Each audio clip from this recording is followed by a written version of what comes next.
Hello, everybody, and welcome. This is the Apostate Prophet. How is everybody doing? Hey, it's the Apostate Prophet who recently, like in the last 2 minutes, figured out how to make a camera work. Yes, I have been having technical problems, which is why this took significantly longer than it normally takes. Normally, I'm only 10 minutes late or 15 minutes late, but this time I'm 20 minutes late or 25 minutes late. How does that happen? It happens when you have technical problems that you just can't seem to be solving. Yeah. David, what's up? How you doing? It's good. Except I do live streams with a guy who is completely incompetent. He's more incompetent than me when it comes to technical stuff, and that's a pretty disturbing feature. Pretty. This man is more slippery. I set the bar pretty high as far as being more incompetent than me when it comes to electronics. That's beast. So anyway, here gay piece said being late is gay. That's pretty. That's a very gay thing to say. Yeah, David, what's up? How you doing? Yo, what's up then? Oh, have you heard about this guy called Asmongold? No. You haven't heard of Asmongold?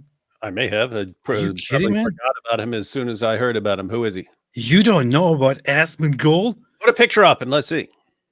Well, honestly, I didn't know anything about him at all until yesterday when he started going viral. He's one of them young. He's one of them young streamers that the wee lads fancy watching. This guy here, this dude here. You probably have seen his face somewhere. I don't know. Oh, that's the guy you put in the thumbnail. Yes, exactly that guy. This guy looks extremely dangerous, intelligent, and you could tell that no matter what this guy's saying, it's as good as gold. See what I did there? It's his name. It's his name. See how witty that was? That's fantastic. That's a very, very smart moment. Very, very interesting observation here. So what actually happened is that this guy is a streamer. He apparently became famous a long time ago, many years ago, by streaming a certain game named World of Warcraft. World of Warcraft. A very nerdy game. Also known as Zach Roar. Yeah. Is that his gaming name? I only saw his face before. I had no idea what he's even doing. Have never been really very much into watching gaming streamers, although I play games myself. However, yesterday or the day before, he started going viral everywhere because he said some things that people were totally outraged about. People? And people started canceling him and saying, "How dare you? How dare this guy say such a thing? He's literally Hitler," and all. And eventually, he also got banned from Twitch. And today, also, some sponsors working with him made statements that they are going to sever ties with him after mutual agreement. Because he said some particular words about the conflict that is ongoing in Israel. Oh, so his real name is Zach Hoyt. Yeah, I'd probably change my name too if I was Zach Hoyt. He switched Zach Hoyt to Asmongold and Zach Roar. Huh. Interesting. Yeah, that seems very change-worthy as well. That's also why I call myself Apostate. As of yet, I don't even know what he said. I don't even know which side he's on, because I'm like, did he criticize Hamas and then got banned for it? Did he defend Hamas and then got banned? I don't even know, man. I don't even know. Just dissing this guy when he did nothing wrong. So that's what I mean. He may be the nicest, most intelligent guy in the world. It's called intelligentist. He's still got a dorky bunch of names. That's true. I'm not gonna change my view of lame names just because I agree or disagree with someone. So what he said is things. That's basically what he said. That's basically the summary of what he said. And people got outraged about it. That is basically that tells you virtually nothing, because anything you say nowadays, people get enraged about. So he could have said 2 + 2 is 4. People will flip out over. How dare you? That's literal genocide thing. That mathematics is true. That's You're a basically white what he said. supremacist. That's basically what he said. Now, so the video was going around of him streaming on his big screen with his small face down here. I just thought, why do people have to do this? So I just cut to it, and it's fantastic. While I'm here, people are running around in the house, and it feels like an invasion happening. Anyway, so anyway, this I cut this out and put it all on a big screen, and this guy is talking about the conflicts, about how about people are saying, well, why don't you say something about the genocide? Why don't you say something about the Palestinians? They're being genocided. Why don't you talk about genocide? And I think in the past his position was pretty much that that he doesn't want to talk about an issue that he thinks people shouldn't be talking about, but before informing themselves properly about it, and so on. It seems like a good example. Eventually, they actually eventually they pushed him into making a comment about it, and then they all got mad at him. So let's have a listen. Let's have a listen. There's a little bit of an amount of profanity. Alhamdulillah. Let's see. If you want to consider a genocide as a systematic killing of a group of people, they have genocide built into Sharia law right now. So no, I'm not going to cry a fucking river when people who have genocide that's baked into their laws are getting genocided.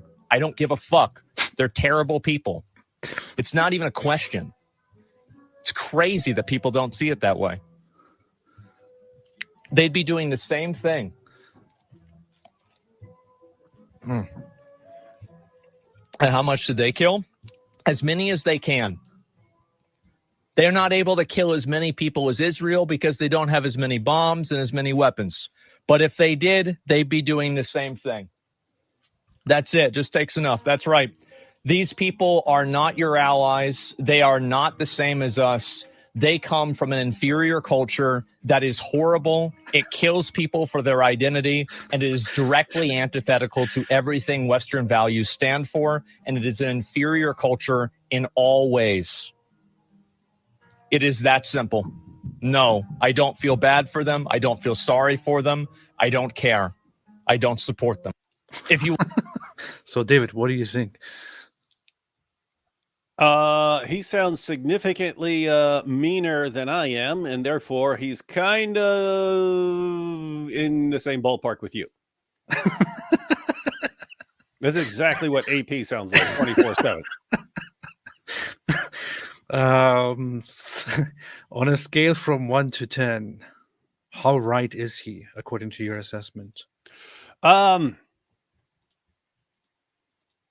He's right in a lot of what he said. I would be different in that, if I know someone, even the people who support Hamas or something like that, I would be aware of how they're raised, and I would say, okay, I'd like to see them get out of that. You've been conditioned to think in these ways, and so I think if we can show you the error of your ways. In other words, it's not just, I don't care, we can kill you all or something like that. I'd be more along the lines of, one, there are people who don't agree with Hamas over there.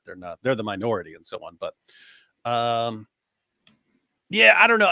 Because I just come from a different background. I come from a background of really, really messed up people. And every once in a while, someone gets a second chance and gets to change and so on. So I never have this, this person's bad, therefore, let's just wipe them out or something like that.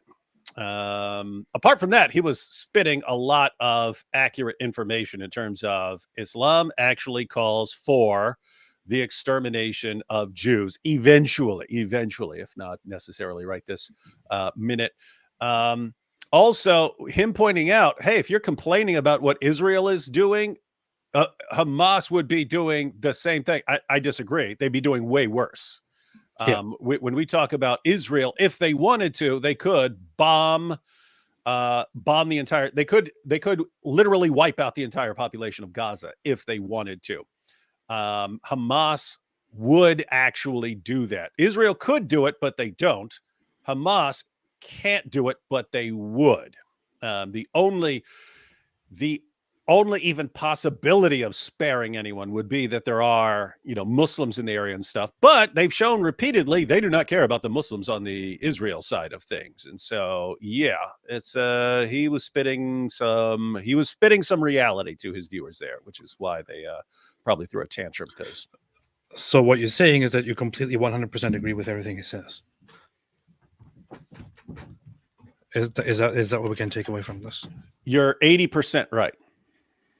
I'm 80% right that you 100% agree with him. 60% of the time, it works every time. Oh, interesting. So, as you heard here, David, with the ruthless attitude that he has, thinks that what Asmongold said here, which of course rightly outraged a lot of people and made them very angry, is completely accurate, and David has no problem with this, which just makes me question. I don't know. What if David has any ounce of humanity in him, any ounce of compassion in him? Apparently nothing at all. Apparently none at all. This is apparently what it has come to nowadays. So that's the situation here. Hey, hang on. Hey, you know what you have to wonder? What? Like, so you're pointing out people have been pressuring him for a long time to go ahead and say something. Speak out, condemn the Jews. And he's been saying, I don't want to talk about this. I don't want to talk about this. I don't want to talk about this. And finally, they're like, and again, this is just based on you. Apart from what I just heard, I've never heard of this guy. And then eventually they said, look, you got to tell us about the Jews. Tell us what you think, or we will come for you. And then he responded. But what's interesting is you have to wonder how many more people there are out there like this. Exactly. You know what I mean? Like, you've got the people who are protesting on either side and so on. You have to wonder how many people you have who are just like, the reason I'm not speaking on this is because you got a lot of messed up terrorists there, and I don't particularly care if Israel deals with them in whatever way they see fit. You wonder if there's just a lot of people out there who aren't talking because they don't want to get blasted and canceled and so on, but they are thinking like that. Yeah. So it's basically people saying, "Why don't you talk about Holocaust? Why don't you talk about the genocide? Why don't you talk about genocide?" And he's like, "Okay, fine. Here's what I think." And then they're like, so that's basically how it went down. He should have ended with that. With the way he should have said, "So, all you people who wanted me to speak out, did you get what you wanted? Did that go the way you thought? Do you like the outcome? Because I wasn't going to say anything, but you really, really wanted me to. You demanded it. Now you heard it. You asked for it. Now you got it. How you feeling now? You happy? You happy with the life decisions you've made to pressure me into giving my view?" I'd be like that. Yeah. If you want to consider a genocide as a systematic killing of a group of people, they have genocide built into Sharia law right now. Let's analyze these parts at first. He's correct. David, in what way can you justify this outrageous statement made by Asmongold? He says genocide is baked into Sharia law right now. Yeah, well, so people are aware of the 3-option system or the 2-option system. So the 3-option system applies to Jews and Christians, some would say Sabians and so on. But Christians have the option, once Islam has taken over an area, Christians and Jews have the option we have 3 options. We can convert to Islam, we can continue with our religions, but take an inferior position, an inferior status in society, and pay the jizya. We pay tribute money to our Muslim overlords, or we can die. Those are our options. Other groups have 2 options. You convert or die. So if you choose to remain of a non-Islamic religion in an area where Islam has come to dominate, then it's convert or die. But even though that was the official rule with the people of the book, that we have these 3 options, Muhammad became increasingly hostile to Jews throughout his life. And eventually he said that he wanted to expel Jews and Christians from the Arabian Peninsula and not leave anyone but Muslims there. And of course, we have the famous Hadith passages where he says that the end will not come. You're not going to get your virgins and so on in paradise until Muslims fight the Jews, until the Jews are hiding behind rocks and trees, and the rocks and trees are crying out, hey, there's a Jew behind me, come kill him. And so that is a call for exterminating Jews just for being Jews. Other groups get wiped out for refusing to convert and so on. That's what you call a genocide. That is literally what a genocide would be. If you believe that that eventually you need to, and you look forward to, and you want to eradicate this entire population, just not now, but a time will come, and you will do that, and you look forward to it. That act is literally genocide. So it would be genocidal intent. It would be genocidal intent. So into Islam, it is directly part of Islam. It's directly part of Sharia. It's directly part of the Islamic religion. It is acknowledged by Muslims around the world. Most Muslims around the world have heard of the prophecy that they will eventually kill the Jews and so on. So this is something that Islam actually believes in, and this is literally a genocidal intent. I know people are pointing out and saying he made an apology video for this. I am aware of it, and I want to have a look at that as well. I personally haven't watched it, but I will check that out, and I also want to initially look at what he actually said, because regardless of whether he apologized or not, and I think apologizing for such a thing, I don't know what he said in his apology, how far he apologized. I saw that he made a tweet about it at some point. No matter what he says, whether it changes nothing about whether he is right here in his initial statements that caused all the outrage or not, right? That doesn't really matter. In fact, if he is completely right here in what he's saying, and later on he then goes on and apologizes due to pressure, it would be just worse, because it would mean that the reality, the truth, doesn't prevail in an environment here where people just pressure each other to cover up the facts. That's basically what it is. So no, I'm not going to cry a fucking river when people who have genocide that's baked into their laws are getting genocided. I don't give a fuck. That was the other point of disagreement, is that we don't think they're not actually being genocided. He's right that they have genocide baked into their system, but they're not in return being genocided. They're being massively inconvenienced, and people are dying and so on. It's rough times. It's really rough times. It's war. Buildings are getting destroyed. People are losing their lives. It's not genocide unless you're just trying to wipe out the group because that's their group. Yeah. So one major part of disagreement here is I agree with him very, very much, largely with almost everything that he says here, except for the one part where except for two aspects of it, which are, number one, that they are actually experiencing a genocide here. There is no genocide taking place. There simply is no genocide taking place. It is not happening. Number two would be the idea that those who wish for genocide, or those who have genocide baked into their system, deserve to be genocided. I agree with the sentiment to a certain extent, not in saying that they deserve it and that they should be genocided or anything like that.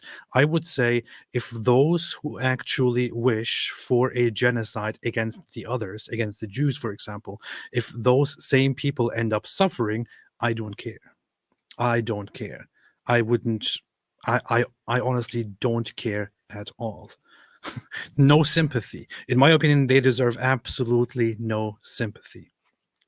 That said, I wouldn't say that they deserve to be genocided, and I also don't believe that there is a genocide going on. And it doesn't even matter if I believe it or not. There simply isn't.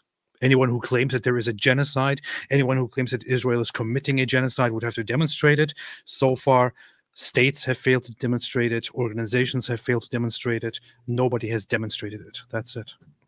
That's it. You know what he just reminded me of? He reminded me of Bill Burr, right? Because normally what you'd have is either people who believe it's a genocide and they say it's wrong because genocide is wrong, or people who don't believe it's a genocide, right? Bill Burr was talking about abortion, and on the abortion issue, you normally, if you believe it's murdering a baby, then you would normally be against abortion. If you believe that it's okay, you'd normally not classify it as murdering a baby. Whereas he said he's weird because it's both. He said, yes, I believe that women have right to do that, but I also believe you're killing a baby. I just don't care. I just don't care much, right? So anyway, it was like this weird position of, I believe you're doing this thing, but I just don't care. I just don't care. And so that's what he sounds like. He sounds like it's, hey, I believe it is genocide, and I believe it's actually fine, and I don't care because you guys are really messed up. And therefore, if you get completely exterminated for being in this group called the Palestinians or something like that, I do not care. That's what he's saying. Yeah. Genocide, you have to bring proof. That's right. Let's continue. They're terrible people. It's not even a question. They're terrible people. Decided. I don't give a fuck. They're terrible people. It's not even a question. It's crazy that people don't see it that way. They'd be doing the same thing. That's the creepiest part, that he takes this long drink. It's like, hey, dude, here's this guy. Here's this guy. Here's this guy. Look, I don't care. If you want the streets to flow with the blood of every man, woman, and child in that entire area, just completely wiping.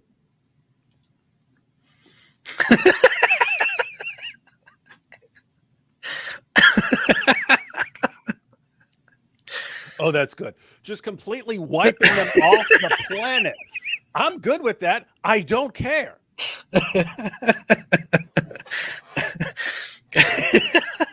Maybe he was in the middle of eating his meal. And the funny thing is, when you listen closely, he's also playing some calm, chill folk music or something in the background while he's talking about genocide and death and destruction.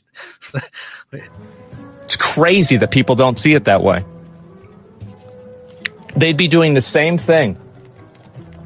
Look at the music. Do you hear the music?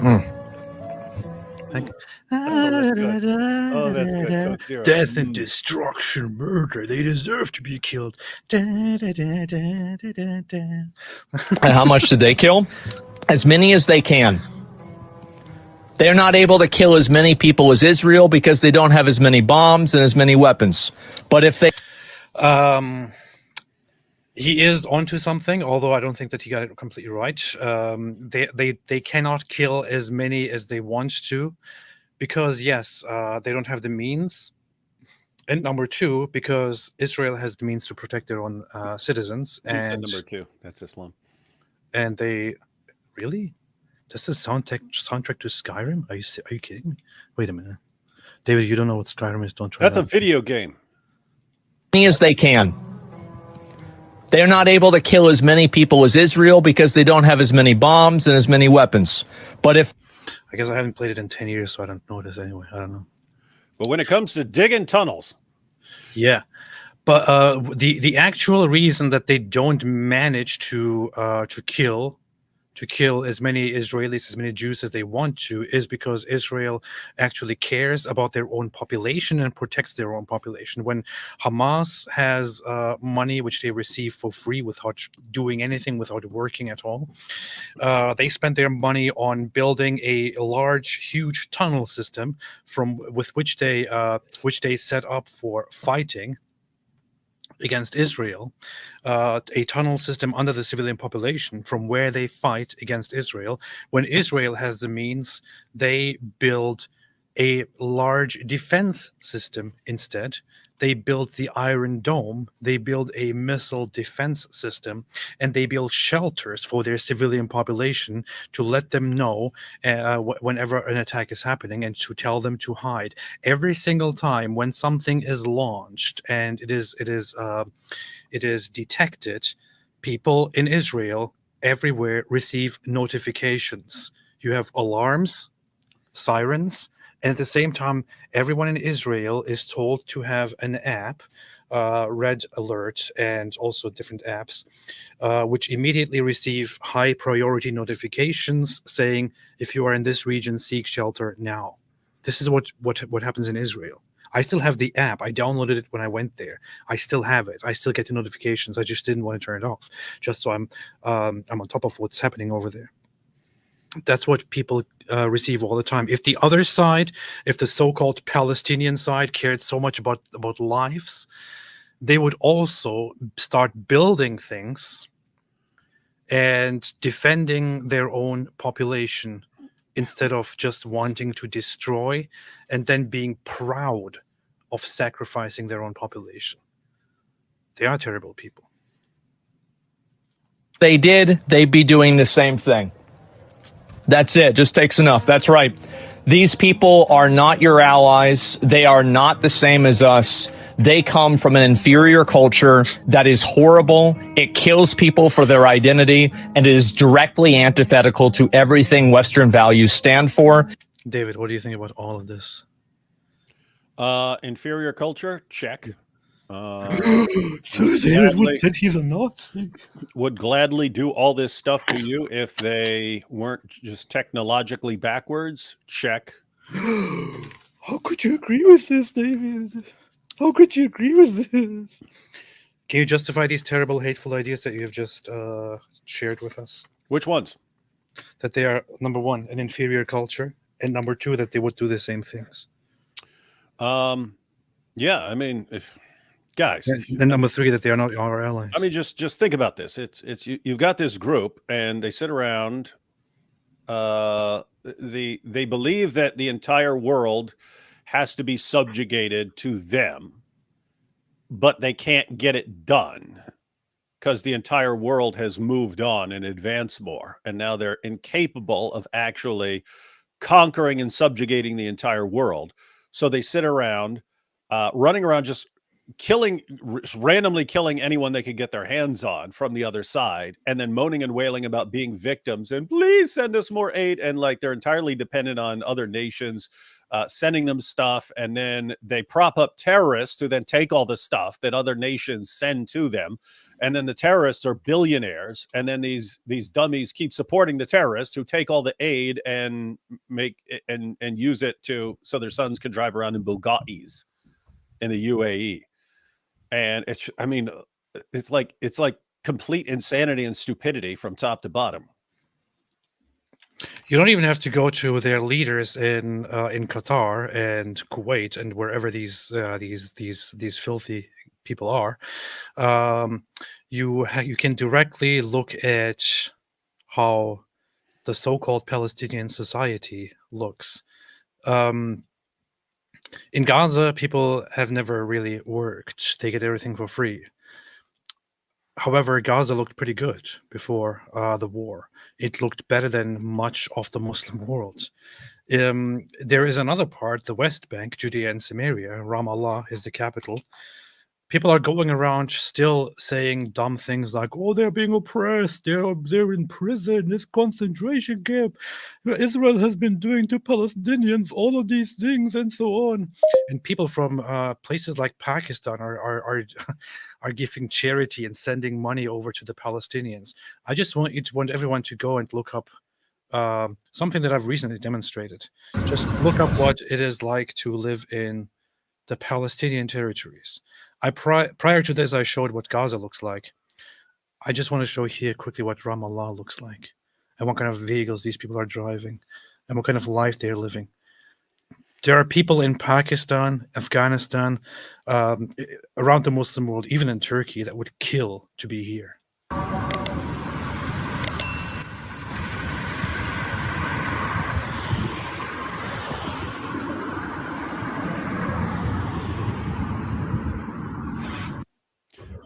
Yeah, that's exactly what I remember prison being like.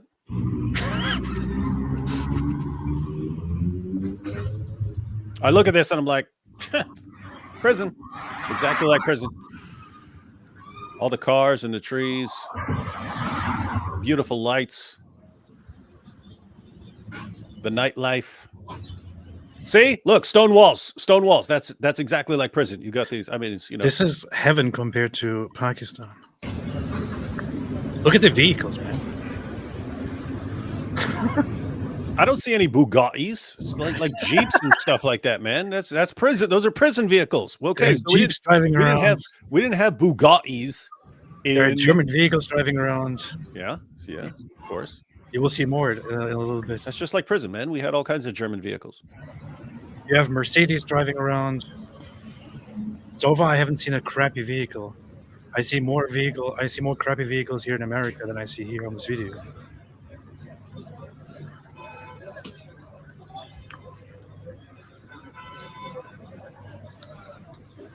See, they got the overhead lights so the guards can see you. Those guards will turn those lights on even in the middle of the night just to annoy you.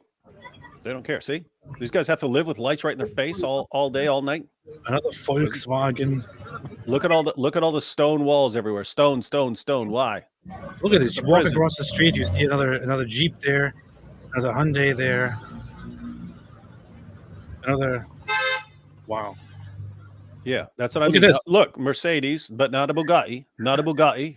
You literally have luxury with vehicles here. Come on, everyone had a Mercedes of some sort in prison. Look at this.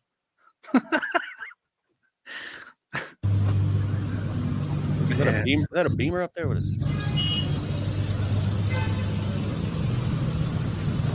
These are just regular vehicles. It's not like the some big politicians are driving around here.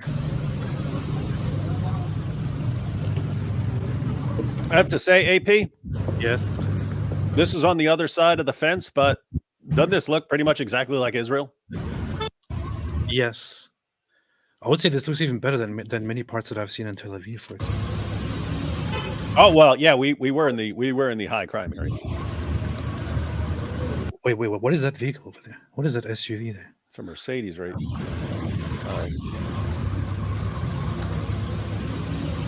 We have a Mercedes sitting there. But look at the high traffic. You're not paying attention to the traffic. You have this SUV there. It's crazy, man. Lots of people in the Muslim world would please take me there. Please take me here. I want to live there. I want to live there. I want to have one of those vehicles. I want to have this life here. Please. The same people that feel bad about Palestinians, that feel bad about Palestine and say, oh, free Palestine, they're being oppressed, they're being treated so horribly. These are the same people that soon, I bet, soon will rise up and also say, we have been oppressed, we were forced to go out and kill as many people as we could, and rape, and this and that. If you lived the way we lived, you would also go out and do that. Look how oppressed we are. Look how oppressed we are. Look how oppressed we are with these beautiful vehicles. Look how oppressed we are with this beautiful life here. Look how oppressed we are. Look how we're being tortured here. And the same people will be unhappy with what they have just because they are not given one right. And that right is the right to destroy Israel and kill the Jews. That's it. Why would I care about these people? And it is an inferior culture in all ways. It is that simple. Needless to say, it doesn't look that beautiful because they are wonderful people who built such a beautiful place. It is that way because they get a lot of aid, a lot of things for free, from charities around the world, from the United Nations, and so on. No, I don't feel bad for them. I don't feel sorry for them. I don't care. I don't support them. Alhamdulillah. So I made a little thread here in which I went through this. I see it has now 19,000 likes, but I want to kind of expand on this a little bit. I said I don't know who Asmongold is, but he's right. The Palestinians are not the victim. Islam is genocidal, and here is the evidence. And I posted this here. You can see here in Hamas's charter, 1988 charter, that they have this here directly in their core text, where they announce their goals and their beliefs. Moreover, if the links have been distant from each other, and if obstacles placed by those who are the lackeys of Zionism in the way of the fighters obstructed the continuation of the struggle, the Islamic resistance movement is the direct translation of Hamas's name. Hamas is an abbreviation in Arabic for Islamic resistance movement, which is Harakat al-Muqawwama al-Islamiyya. Aspires to the realization of Allah's promise, no matter how long that should take. And what is that promise? What is that promise? The Prophet, Allah bless him and grant him salvation, has said, the day of judgment will not come about until Muslims fight the Jews, when the Jew will hide behind stones and trees. The stones and trees will say, O Muslim, O servant of Allah, there is a Jew behind me, come and kill him. Only the Kargat tree would not do that because it is one of the trees of the Jews. This is directly in their charter. If you don't believe me, if it's too hard to believe, search for Hamas Charter 1988. You will immediately have the results in front of you. For example, when you search, you will get here Yale University Avalon Project. Very, very prominent in preserving certain documents like these. Or you can go to the Wikipedia page of it, and it will redirect you to the content of the text. And here is the text. It's right in front of you, translated and laid out for you from a reliable source. And you can find this directly in Article 7 of their covenant, the universality of the Islamic resistance movement. Here they appeal to Muslims around the world and also explain to them that it is everyone's duty to join the fight, whose eventual goal is the destruction and extermination of the Jews. This is Hamas. This is Hamas. And the Muslims in Gaza are aware of what Hamas believes in and what they preach. In the end, Hamas doesn't keep this a secret. They have been blasting, they have been telling this openly to their own people all the time. They have their own national TV, Al-Aqsa TV, where they have been talking about eradicating the Jews and how the day will come that they will kill the Jews all the time. This is no secret at all. In fact, here, I showed this video 50,000 times by now. 50,000 times by now, I counted. Here you have a famous speaker who is also happens to be the guy who is in charge of Al-Aqsa TV. In 2018, he was saying that within 2 years, or within 4 years, the first goal to be reached is the cleansing of Palestine of the filth of the Jews, which sounds like this. منهما أولا هو تنظيف فلسطين من دنس اليهود واستئصالهم بإذن الله وهو قاب قوسين أو أدنى 4 سنوات أخواننا 2022. Of course, he said in 4 years, he was promising his people there who were gathered for the so-called peaceful March of Return in 2018. He was telling them that this is going to be happening in 4 years. Dude, COVID. Stop saying, oh, you failed in your promise. Dude, you can't predict COVID. You can't predict something like COVID. It throws off people's timelines, man. Well, it was a giant failure. I hope this guy is very happy about the results now. Hope he's very, very happy about the results. And the second thing, if there are people here who don't care about Jews, the second thing should be concerning you if you at least care about yourself and you're not an Islamist. Because the second thing that he promises, and that Hamas also promised, was the establishment of the caliphate. Their idea is, after we are done with the Jews, after we have killed and removed the Jews from this land, we will restart the caliphate, which was destroyed at the beginning of the last century, which means global Islamic imperialism. Global Islamic imperialism. If you are some idiot who doesn't like Islam, likes his freedoms, but also doesn't care about Jews, maybe this is something that you should be paying attention to. and therefore seeing that Israel has a point. وإقامة الخلافة بعد أن تتعافى الأمة من سرطانها وهو اليهود بإذن الله سبحانه. Talking about the cancer of the Jews. You are the cancer, you and your society. You and your society. And here's another example of the guy who was recently taken out gladly. I'm so glad he's dead. Ismail Haniyeh, who was the leader of Hamas. He said that he's proud of the sacrifice of the blood of the children and women and elderly.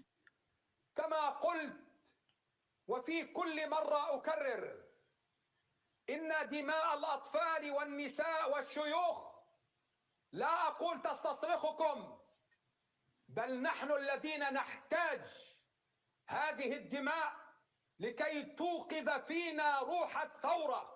He says that the blood of the children and the women No, he said and children. the elderly in Gaza is needed. So the blood that is spilled of their own population is needed so that it will ignite within them the spirit of revolution to then go against Israel and destroy Israel and take the land. But somehow people around the world are supposed to feel sorry and supposed to feel bad. When this guy, when Hamas loves to kill their own population for their murderous goal, and their own population even supports their actions.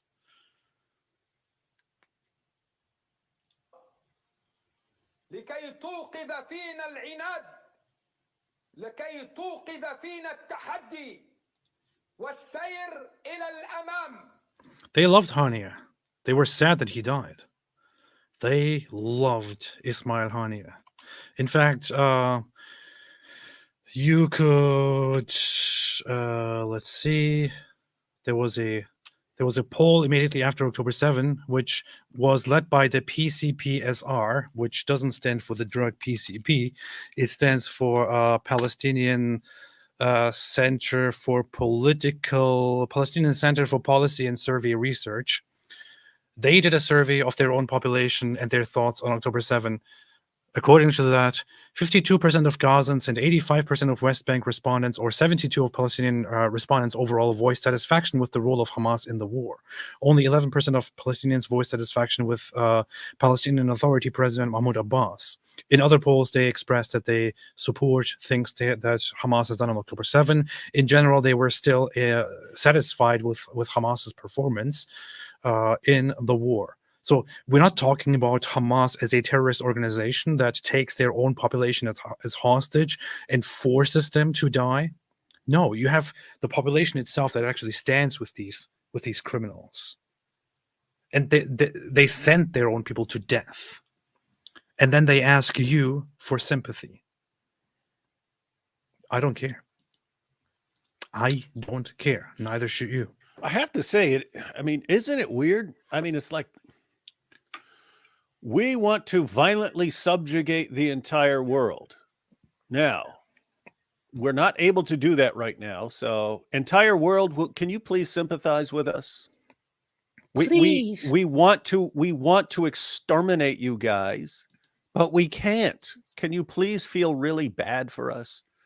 We want to wipe you. We want to wipe out the men and take your daughters and wives as our sex slaves, but we just can't do it right now. So can you guys just, have protests around the world for us until we're actually able to slaughter everyone we want to slaughter and rape everyone we want to rape? Come on, feel bad for us, guys. We really want you to feel bad for us. They just won't allow us to kill them all. Why are they doing this to us? Why are they doing this to us? And of course, this whole idea, this sickness of wanting to eradicate the Jews is not just something that Hamas believes in. It is something that Islam is directly all about. And yes, we have beaten it to death, but yet here it is again in front of our eyes.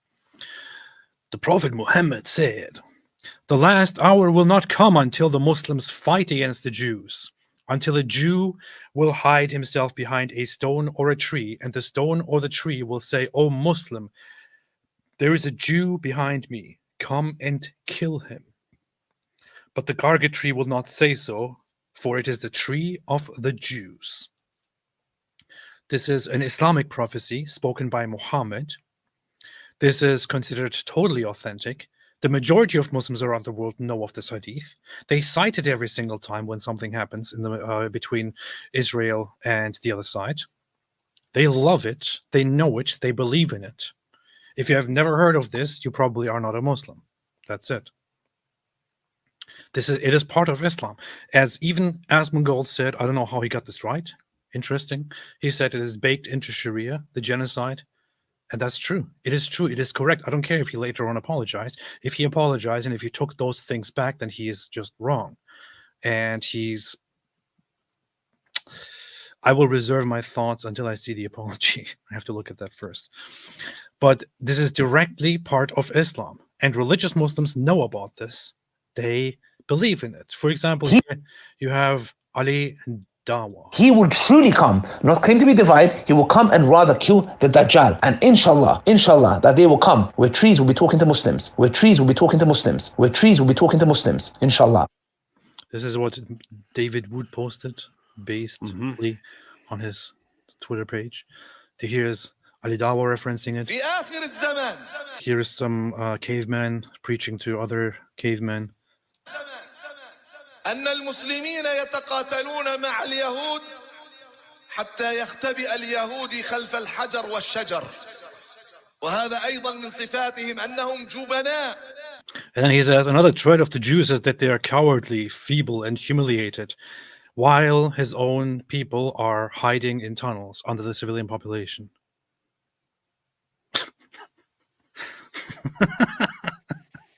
And I mean, it's great because they prepare for that too, right?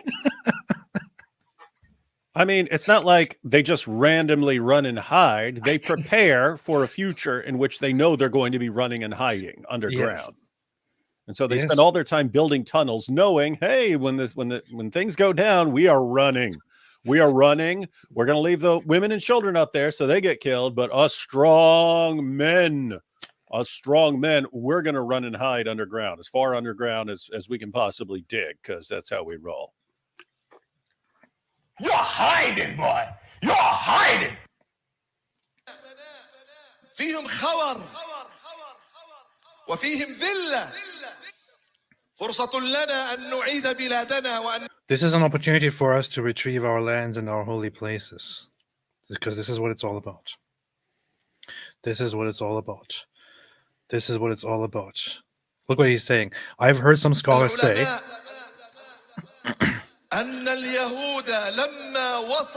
that when the tyranny of the Jews reaches the rocks and the trees,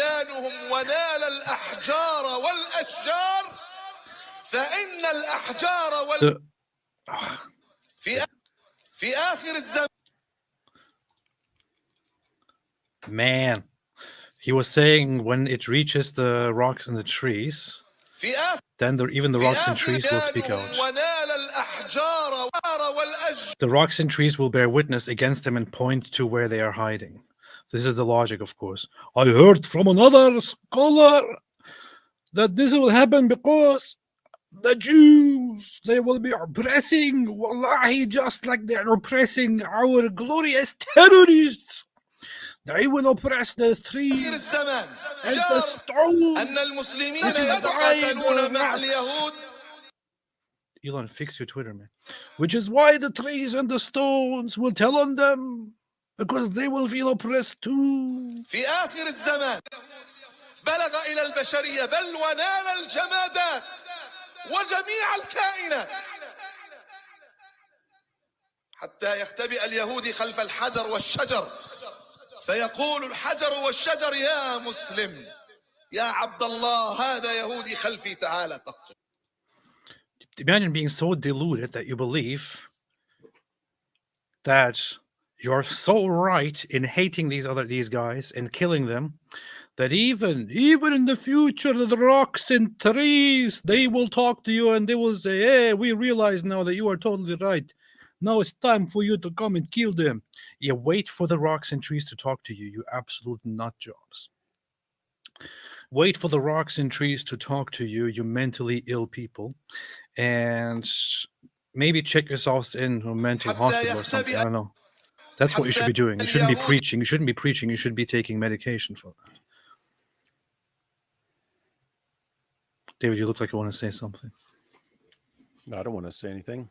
This guy's saying it all, man. Fatty McFattykins here. And then you have this guy here who wants to eat the Jews. They're eating the Jews. He's eating the Jews. He's eating the Christians. عز وجل ببعض فما جزاء من يفعل ذلك منكم إلا خزي وما الله بغافل عما تشبه باليهود إذا حققت العبودية لله فأبشر وأمل بوعد الله. Hang on. I can't tell. Is that two women on the side, or is that just like some? What is that? No, the coats hanging. Oh, there. they're just hanging there. It's hard to tell. It's hard to It's tell. not women hanging. It's coats Okay. hanging. الزمان حينما ينتصر المسلمون على شرار الخلق على شياطين الإنس يقول الحجر والشجر يا Oh, Muslim, oh, servant of Allah, there is a Jew hiding behind me. Come and eat him. تعال فاقتله. Come, kill and eat him.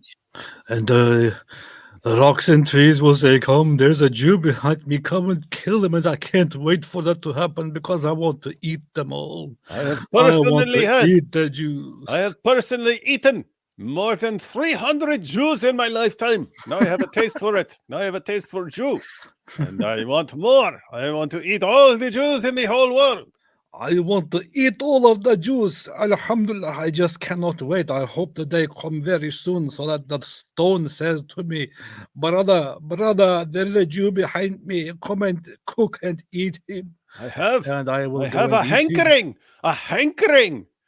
I said that I have a hankering for Jew flesh. They're eating the Jews. Eating the Jews. Eating the Christians. And then there are people going around still believing in a two-state solution. What two-state solution? What two-state solution?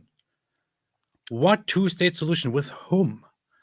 Here is Hamas, their freedom fighters, saying in their later so-called updated charter, they say Hamas believes that no part of the land of Palestine shall be compromised or conceded irrespective of the causes, the circumstances, and the pressures, and no matter how long the occupation lasts. Hamas rejects any alternative to the full and complete liberation of Palestine from the river to the sea. However, without compromising its rejection of the Zionist entity, and without relinquishing any Palestinian rights, Hamas considers the establishment of a fully sovereign and independent Palestinian state with Jerusalem as its capital along the lines of the 4th of June 1967, with the return of the refugees and the displaced to their homes from which they were expelled to be a formula of national consensus. Do you understand the idea here? The idea here is, hey guys, we want all of the land. We want to destroy the Jews. We want to destroy Israel. We want to take all of this land. However, don't worry. We don't want all of that right now, necessarily. We can also agree, Israel, dear guys, if you're listening, Israel, we can also agree for now to a two-state solution, so that we can build our land and our power properly, and then we can still work toward destroying you and getting all of the land. That's basically what this article here is saying. And that's what everyone understands when people are going, "Whoa, what if you give them their own country and then they'll be fine and then they'll be..." No. They understand that would only be temporary. No. Yeah, they understand. The jihadis understand, and they would agree at this point to a two-state solution, which they understand as only temporary, to give them a better, more effective base of operations wherewith to plot the massacre of all Israel. And so people say, yeah, no, not until you change your mind about what your plans are. And that's where we are right now. You got a bunch of morons on college campuses running around going, just give these guys what they want. Just give these guys what they want. Israel knows very well that even if all of the college campus morons out there are marching and standing with the terrorists, Israel knows exactly what the terrorists believe in. Israel knows exactly what the other terrorists believe in. Mainly because the terrorists keep telling them over and over and over again. And they tell everyone, just people don't listen, and they assume, oh, okay, what do these terrorists want? They just want freedom and tolerance and LGBTQ rights for all. That's what they really want. Why? Because that's what I want. And I'm assuming, since we're all oppressed peoples here, that they want the exact same thing that I want. And so they walk around and they say, ceasefire now, ceasefire now. If enough of us speak, then this will convince Israel. And Israel doesn't care. They simply go ahead with their plan, with their military plans and so on. And then they go, wait a minute, why is Israel not listening to us? Why is Israel not listening to anybody and just doing whatever they want? Because Israel doesn't care about you, because you people are enabling the terrorism. And Israel will not have it anymore. Israel will not have it anymore. Even if it's the United Nations that opposes Israel and says, we are very concerned. It is now time to stop fighting and to give in to their demands. No, nobody cares. We will not be killed. We will not be massacred. And part of the reason is, I mean, they kind of been through this situation, and not too terribly long ago, as far as, hey, let's just keep, the entire world thinks we should keep appeasing these guys that want to wipe you off, that want to completely wipe you out and exterminate you. So why don't you, Israel, help us appease these guys who want to completely exterminate you? And they're like, we kind of remember when people tried to appease the guys who wanted to exterminate us. That got millions of us killed. So how about no? How about no? You know what the same United Nations or its predecessor was doing during the Second World War, when the Nazis were going around trying to round up the Jews and oppress them? They were saying, oh, maybe we should avoid war, and we should just look for a peaceful solution. We should look for a peaceful resolution. Yeah, guys, peaceful. They wanted peaceful resolution to avoid conflict with a genocidal maniac. How often historically does that work? You make some concessions to the genocidal maniac and hope that he'll be satisfied with that. And he'll say, oh, at first I wanted to just completely take over massive parts of the world and exterminate all kinds of different groups and so on. But, after these guys started giving me what I want, now my heart has melted and I've warmed up to everyone. And now I no longer want to conquer the world and destroy everyone in my path. And so I don't want to do that anymore. It doesn't work, guys. If someone's a genocidal maniac, you don't give him an inch at all, ever. And you make him understand there will be massive consequences if he ever tries to put his plans into action. Yeah. And you know what happened when the Nazis refused to give a crap about the League of Nations? The League of Nations became completely irrelevant, and the world plunged into the Second World War.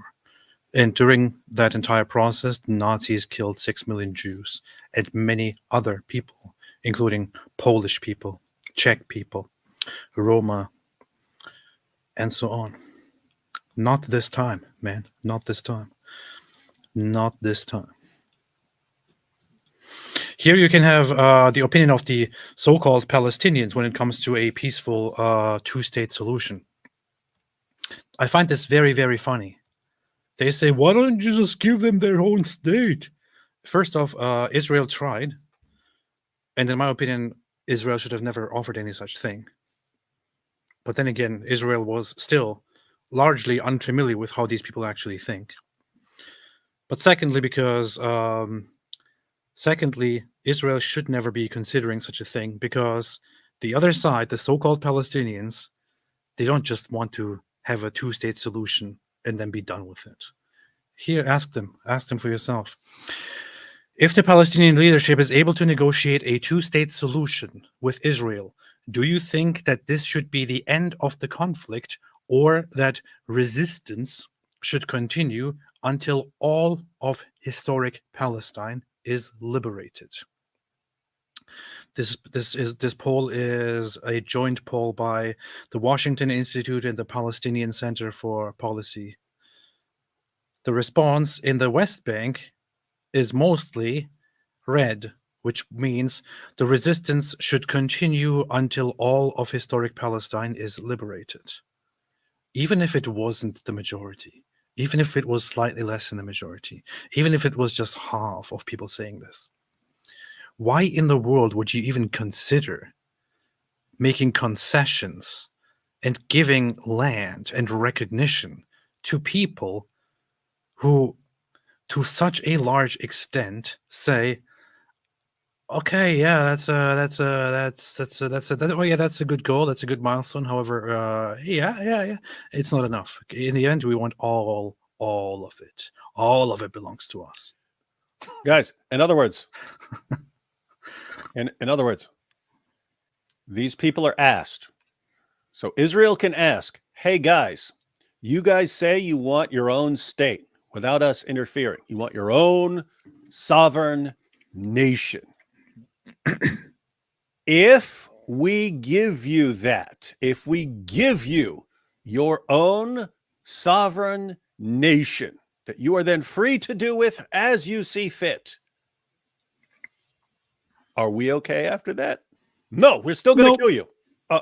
Okay, then why are we going to why are we going to do that? Then why would we give you anything at all? Yeah, why?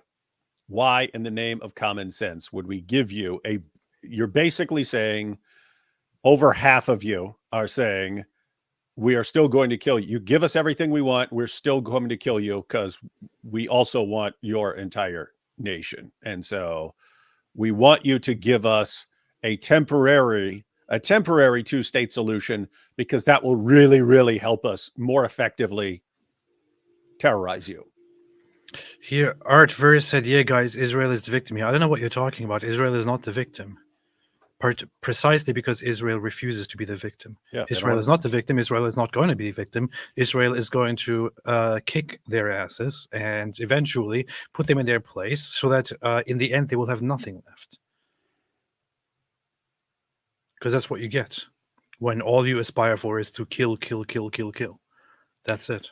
Hey, AP, you know what's weird? You know what this reminds me of? I mentioned to you earlier in an email, my brother just got parole. This is my brother John. So he got parole. So he gets out next week. I have to go pick him up and so on. But my brother John, he was the nicest one of the he just has a problem when he's on drugs. Other than that, he's like the nicest one. I was like the cold-blooded bad one. My brother Manny was the hot-headed bad one. He would flip out. He would fight 10 people, even if he's getting beaten to almost to death. He would still just be like trying to gouge people's eyes out and stuff like that. Anyway, John was the calm one. He'd get into a fight and he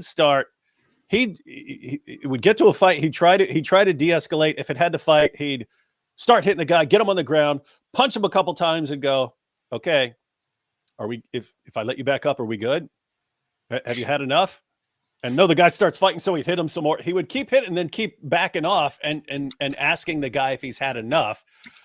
But he would keep fighting, right? The guy said, no, we're going to keep fighting. Then he would keep fighting. That's kind of like Israel, right? Like, yeah. Hey, if we give you what you want now, are we okay? No, we're not okay. Okay, then we got to keep fighting. Are we okay now? No, we're still not okay. We're still going to kill it. Okay, then we're going to keep fighting. There's no scenario where we're just going to let you do whatever you want to us. But anyway, that's and it's like 10 times worse than that in this situation. That's what happens. And here's, by the way, Gaza's response. Here's West Bank. Here's Gaza. The West Bank is even more radical than Gaza in terms of wanting to eventually have all of the land. The West Bank is a ticking time bomb. Don't say people didn't warn about it. The very same place that is living a good life, as we have just seen. And you're pointing out, I mean, you're dealing with majorities there. So, guys, you're talking about majority populations who say, we want our own state, but if you give us our own state, we are still coming after you. And we're just going to be able to do it even better and more effectively if we have our own state. So please give us our own state that we can use for endless perpetual war against you until we take everything, right? But as your point, so you're talking about majority of the populations. Even if it was just a significant minority, you are kind of already pointing this out. What if it was less? Guys, what if it was 20 or 30% of the population that said, yeah, you can give us every single thing we want as far as this area is concerned. We're still going to terrorize you. We've seen, ladies and gentlemen, we've seen in the West, you can have a tiny, tiny fraction of the population that wants to terrorize people, and they could do massive amounts of damage. A couple of terrorists can take down a building or blow up a train or something like that. You're talking about over half the population wants to wipe you out. And you're saying, let's make sure we do everything to make these guys as happy and comfortable as possible while they're coming to slaughter everyone in this other nation. And you're bad if you don't go along with it. Precisely. Hey, Captain Zabiba. That should be an Islamic superhero, Captain Zabiba. Yeah, here you have the guy with the filthy mark on his head, the filthy guy who looks like an animal, talks like an animal, lives like an animal, sounds like an animal, and has a spot on his forehead because he wants to rub his head on the ground all the time so that people can see it. Let him talk about it. This is Hamas representative here. إسرائيل دولة لا مقام لها على أرضنا. إحنا الدولة لابد أن نزيلها لأنه بالفعل هي We must remove that country. تعتبر كارثة أمنية وعسكرية وسياسية للأمة العربية والإسلامية يجب أن تنتهي. لذلك احنا لا نخجل من نقول ذلك بكل قوة إنه إسرائيل لازم نأدبها وحنأدبها مرة ثانية وثالثة ومش هذا حتكون طوفان الأقصى أول مرة لا Al-Aqsa flood is October 7. He says it was just the first time. There will be a second, a third, a fourth. وثالث ورابعة لأنه احنا لدينا إصرار ولدينا قرار ولدينا إمكانيات أن نقاتل ونحارب لكن كما قلت لك بدنا ندفع ثمن نعم احنا مستعدين معلش بدي أقول لك بشكل واضح احنا اسمنا شعب الشهداء. Look at this. He says we are called a nation of martyrs and we are proud to sacrifice martyrs. And by martyrs we mean all the women and children that we hide behind. على أرضنا. That's what he says. There should be more to this clip where he says, that's another part where he says, we will do it again and again and again. October 7th. There will be more October 7th. There will be 1,000 October 7th. Of course, that didn't go as planned. The leadership of Hamas is basically dead. Hamas is more than half of their combatants are by now dead. Gladly so. There should not be more October 7th. This guy is saying we will do more and more and more, and we'll teach Israel a lesson. There will be more October 7th. This was only the first time. There'll be second, the fourth, and so on. We will destroy Israel in the end, this guy says. Why in the world would Israel put up with this? Why in the world would Israel listen to your college kids, to your Western nations, to the United Nations and say, okay, well, if they pressure us a little bit too much, I guess we'll have to just make peace with Hamas and allow them the opportunity to prepare for the next attack. Whatever, we don't really care about our own population anyway. No, Israel is not like that. Get the hell out of here. There isn't going to be no more October 7th. No more October 7th. Asmongold was also right about the fact that Islam is hostile and oppressive against others. For example, in chapter 9, verse 29, it says, fight those who do not believe in Allah and the last day, nor comply with what Allah and his messenger have forbidden, nor embrace the religion of truth, meaning Islam, from among those who are given the scripture, meaning Jews and Christians. So if Jews and Christians don't accept Islam, fight them as well. Until they pay the it says taxia, that means jizya, willingly, submitting, fully humbled. This is a command to fight the Jews and the Christians and those who will not adopt the religion of Islam, so who will not convert to Islam, to fight them and subjugate them and force them to pay jizya, which is protection money. If they fail to pay it, they shall be killed. This is Islam. It's directly part of Islam. It's Islamic history. In fact, you have here a wonderful person, wonderful Muslim apologist, wonderful Muslim preacher, peacefully pointing out how much he believes in this. If you ally with the disbelievers in any wajh min al-awjuh, any way, shape or form, if you ally with the disbelievers, you're a disbeliever. You're a disbeliever because you're allying yourself with a disbelieving nation who believe in kufr and shirk. The disbelievers who are a'da, the enemy is disbelievers. The Sharia come first. Islam come first. No doubt about it in my mind. No doubt about it in my, 100%. Yeah, no doubt about it in my mind. I will say, Can you understand why people want to say to you, then get it? Talking about establishing Islam. And I think that's our jihad, to be honest. For us Muslims living in the West, Yes. our jihad is to establish the deen of Allah through all means necessary. Prophet Muhammad sallallahu alayhi Did you hear that? Through all means necessary. wasallam, he led what would be considered, in a sense, a war cult, a death cult, and that he spread Islam in this way. Islam is a warrior religion in many ways, and it's unapologetically so. It's about expansion. It's about But when you fight them, they start crying. Yeah, what do you? It's a victim mentality cult. Yeah. So cult of perpetual victims unless they get what they want. It's pathetic.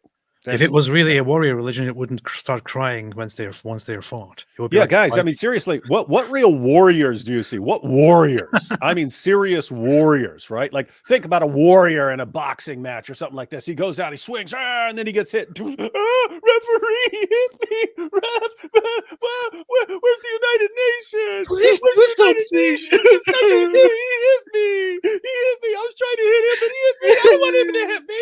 I want the entire world. I want the United Nations to go and hold that guy's arms behind his back so I can hit him. I don't like it when he can hit me. I don't like it when people can hit me. Ah! That's a Why is warrior. nobody helping That's him? a warrior. This is Islam. This is Islam.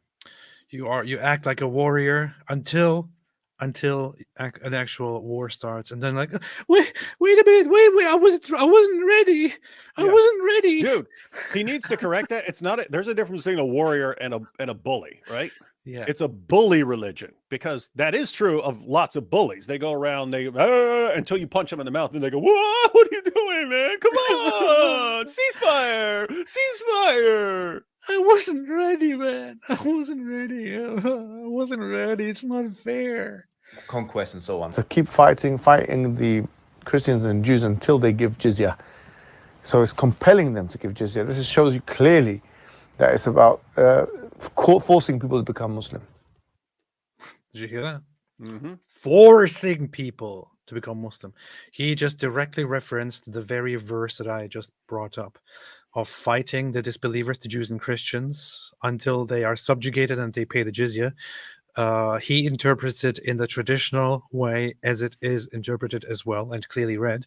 It is to force them to pay protection money and humiliate them, and then thereby compelling them or forcing them to convert to Islam. Reason why. Oh, by the way, this is another example. Him and all his followers who would watch him. You could actually observe this. You can play a clip of him saying, "It's the warrior religion, and of course we're going to compel them to pay us. This is a way of forcing them to convert to Islam, you see." And you could play that for his followers, and they go, "Alhamdulillah, yes, this is the truth. He preaches the truth." I could say the exact same thing, word for word, about Islam, and they will go, "Oh, look at this Islamophobe lying about us. He's lying and attacking a beautiful, peaceful religion." It's like, what? It just amazes me. You can line up all these different Islamic preachers and all these terrorists and so on, have them say exactly what Islam teaches. Their fans will cheer for them. If I say the exact same thing about Islam, word for word, they'll claim that I'm attacking their religion and shame on me, and they're the victims here, and I'm an Islamophobe and a bigot for saying the exact same thing. How do I know? Because I've been doing this for years. I can quote what the Quran says, or what a tafsir says, or something like that. I can quote exactly what it says, and they'll cry like babies and say I'm being mean for saying exactly what's in their sources. But when their guys say it and shout it from the rooftops, it's you see, this is the strength and power of our religion. That's what they do. Pathetic, guys. It's like a giant joke. This would be hilarious if this were a movie or something. This would be a comedy. It would be one of the most epic comedies of all time. The problem is these guys actually want to rape and kill and slaughter and everything else, and it makes it not funny. You have to fight them is because they are Jews and Christians. Oh, it's So what you say? You have to people to become Muslim. Reason why you have to fight them is because they are Jews and Christians. it's martyrdom. The idea of shuhada, shaheed in Islam, bro. It's the idea of shaheed is we celebrate the ones who have been killed, who've been martyred. In this restaurant, nice restaurant, we celebrate while we sit here eating fancy food. We celebrate the martyrs. Other martyrs, not us. Other martyrs. We're not martyrs. Yeah. But the people who are actually laying down their lives so that we can sit here feasting like kings. We celebrate that. We celebrate their sacrifice. Dude, hey, quick question. How is hijab any different from the leaders of Hamas who rake in endless trunks of money for being the leaders of the terrorists, for promoting it, for promoting other people to be martyred while they live like kings? How is he any different? No different at all. He lives his life and wants the so-called Palestinians to just go and die. That's it. We believe that life begins at death. We don't care about death. We love death. That's something that you say when you're in the UK. You say, we're proud of it. We love death. We love death. But you live your life there. Meanwhile, people over there are actually dying because of you.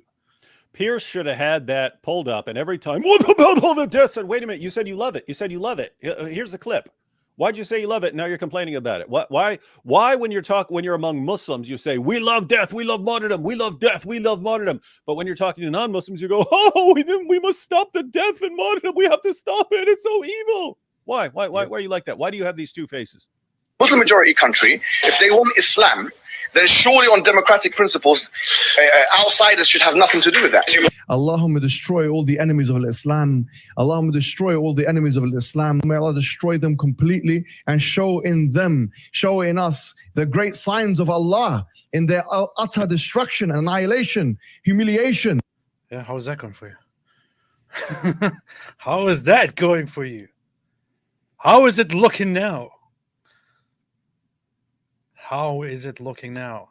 And finally, Prophet Muhammad, the pedophile, has been quoted as saying the following. So, okay, it says some zanadiqa were brought to Ali. It says atheists, but it's actually kind of like wrongdoers, heretics, whatever, to Ali, and he burned them. The news of this event reached Ibn Abbas, who said, if I had been in his place, I would not have burned them, as Allah's messenger forbade it, saying, do not punish anybody with Allah's punishment, fire. I would have killed them, according to the statement of Allah's messenger. Whoever changed his Islamic religion, kill him. This is the Islamic ruling. If you leave Islam, you are supposed to be killed, executed. This is also something that Islamic scholars, Islamic jurisprudence, Islamic scholarship has vastly agreed upon. This is unanimous. It is agreed upon. Muslim preachers agree on this. Today, even, they agree on this. To them, I want to say once again, as I have said before, your Islam is worth less than the poop that comes out of my dog.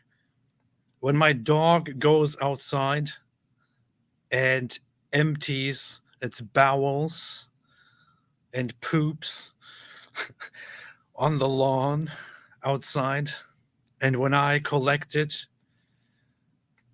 those turds are better, every single one of them, than Islam. Those turds are better than the Quran. Those turds are better than Islam and then Muhammad. Those turds are better than anything Islam stands for. Islam is disgusting. Islam is sick. Islam makes me sick. And this is what I think about Islam. Here, the Quran, look. Whoa, dude, this is going to be all over social media tonight when people clip that and show, oh no, that would have been like 4 or 5 years ago. Yeah. Yeah, that was years ago when that would flip them out. Now they can't, now they know they can't stop us and no one cares if they show what we've done. If Islam was an object, I would take it and to wipe myself with it in the morning after I take a huge thing. Hey, you know how people are supposed to clean up after their dogs and stuff like that? It'd be funny if you had little Quran pages for that. I should do that. I should do that. I should indeed do that. Alhamdulillah. I should totally do that. And you got to find a way to. You got to find a way to market them. You got to market them. Yeah, I should start selling poop scoop Quran pages. They call them poop scoop. I should. It's pooper scoopers. Pooper scoopers. Pooper scooper Quran pages. That's what I should have. Pooper scooper Quran verses. So let us hear this one more time here. If you want to consider a genocide as a systematic killing of a group of people, they have genocide built into Sharia law right now. So no, I'm not going to cry a fucking river when people who have genocide that's baked into their laws are getting genocided. I don't get. They're terrible people. It's not even a question. It's crazy that people don't see it that way. However, I have been informed, like many others, that he made an apology video. Again, I had no clue who this guy was till you played that first clip, but someone in the chat said he apologized from like as far as the civilians would be concerned, not as far as the jihadis, but I don't know. I also saw that he made a 20-minute apology. I also saw that he made a tweet saying, looking back on it, I was way too much of an asshole about the Palestine thing. My bad. Of course, no one deserves to have their life destroyed, even if they do things or have views I find regressive.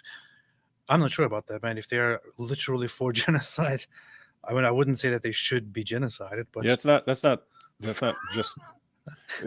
It's not just regressive. It's not. You said, "Hey, they're a bit regressive." That's different. You were saying, "Hey, they want to exterminate the other side, and therefore, you guys deserve more than me saying stupid like that. I'll do better." Okay, and then he has an apology video which I will not watch fully. 20 minutes, my goodness! I will not watch the whole thing. 20 minutes of groveling to get back his sponsors, I guess.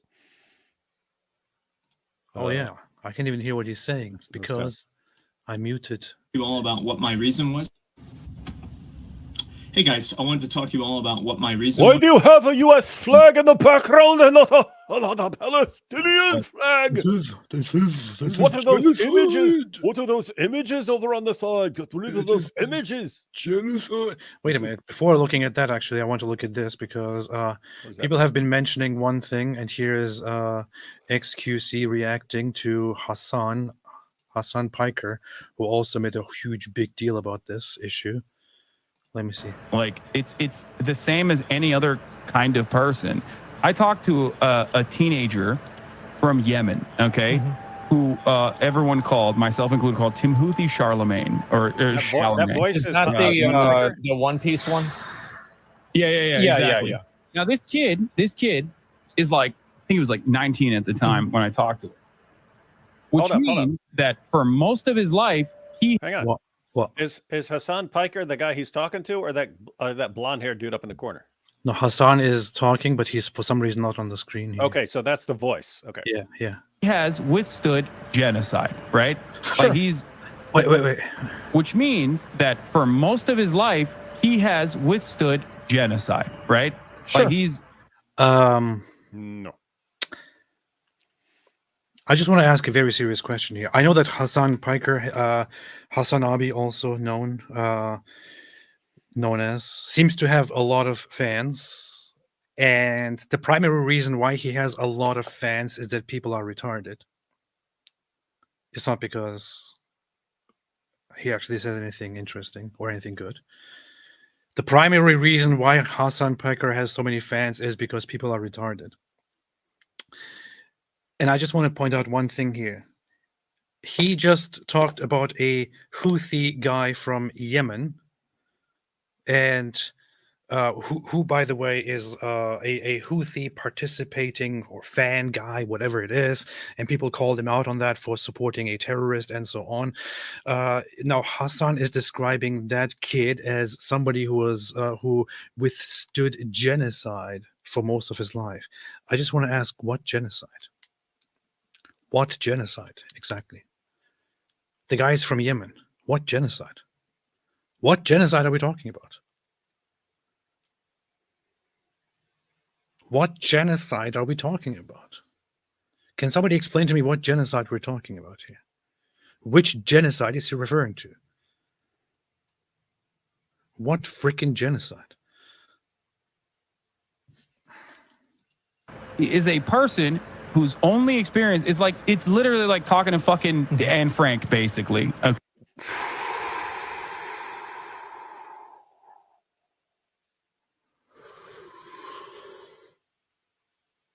I will reserve my reaction to this. Why? It's completely identical in every way. AP. Okay, being able to talk to Anne Frank in real time.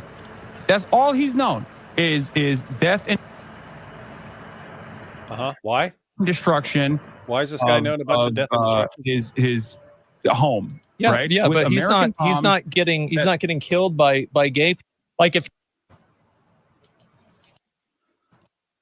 we're gonna. I don't care about this guy's reaction. So, this guy, he's being bashed for literally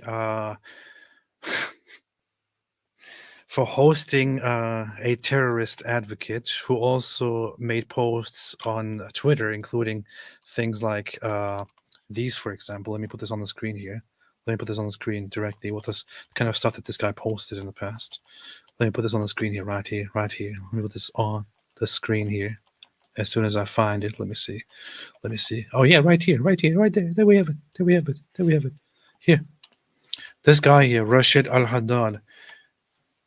He posted this, saying the execution that we will carry out on all Zionists. This is what he posted. This is the kind of stuff that he posted. David, are you seeing this? This is the guy that we're talking about. He posts this image and says the execution that we will carry out on all Zionists. Yeah, see, they said Zionists, not just Jews, AP. Don't worry, man. Just says Zionists, not Jews. Everything is fine then. When we say Zionists, first off, let's point out one thing. When people like this say Zionists, what they mean is Jews. Okay, 90% of people, when they say Zionists nowadays, they mean Jews. Secondly, the vast majority of Jews are Zionists because Zionism simply is the establishment of a Jewish homeland in that region known as Israel. The majority of Jews, the vast majority of Jews support this. And then, of course, you have lots of non-Jews around the world supporting it. I think it's probably the numbers are that that most Zionists are not even Jews, that there are more non-Jewish Zionists than Jewish Zionists. So this would include killing the Zionists and then all those others as well, for example.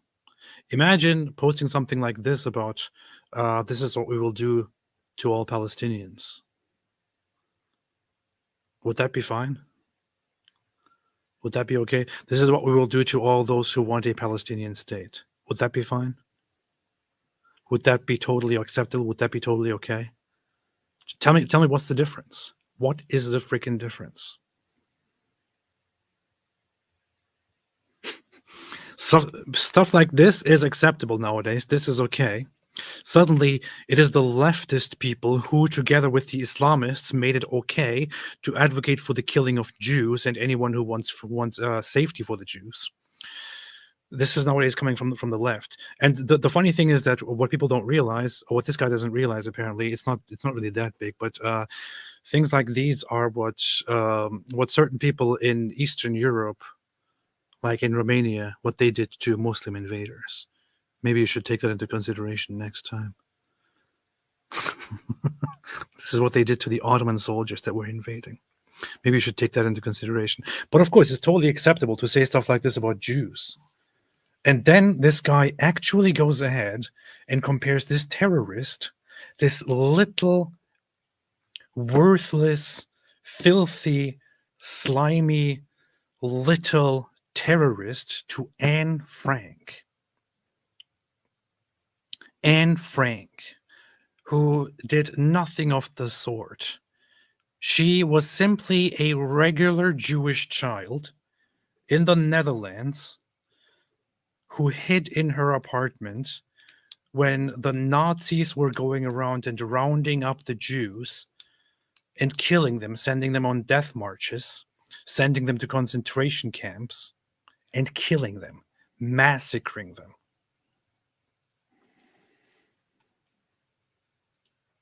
A little girl who is now famous because she wrote a diary in which she detailed everything, in which she had so many good thoughts, in which she naively still talked about the inherent goodness in humans and how everything will be fine one day and so on. In the end, she was killed. She died. Her father survived and published her diary.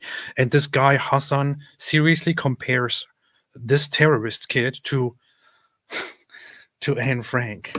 Anne Frank is worth more than all of you pro-Palestine terrorist supporters combined. Okay? When she went to the toilet, what came out of her is worth more than Houthi terrorists, than Hamas, than the PLO, than Hezbollah, than the Islamic regime of Iran, and so on. That's what. I have to say, AP, there would be a pretty Franks. If the whole world was full of Anne Franks, and if all your terrorists were gone, the world would be a better place. You people are filthy, terrorist-supporting pieces of shit. What's wrong with you?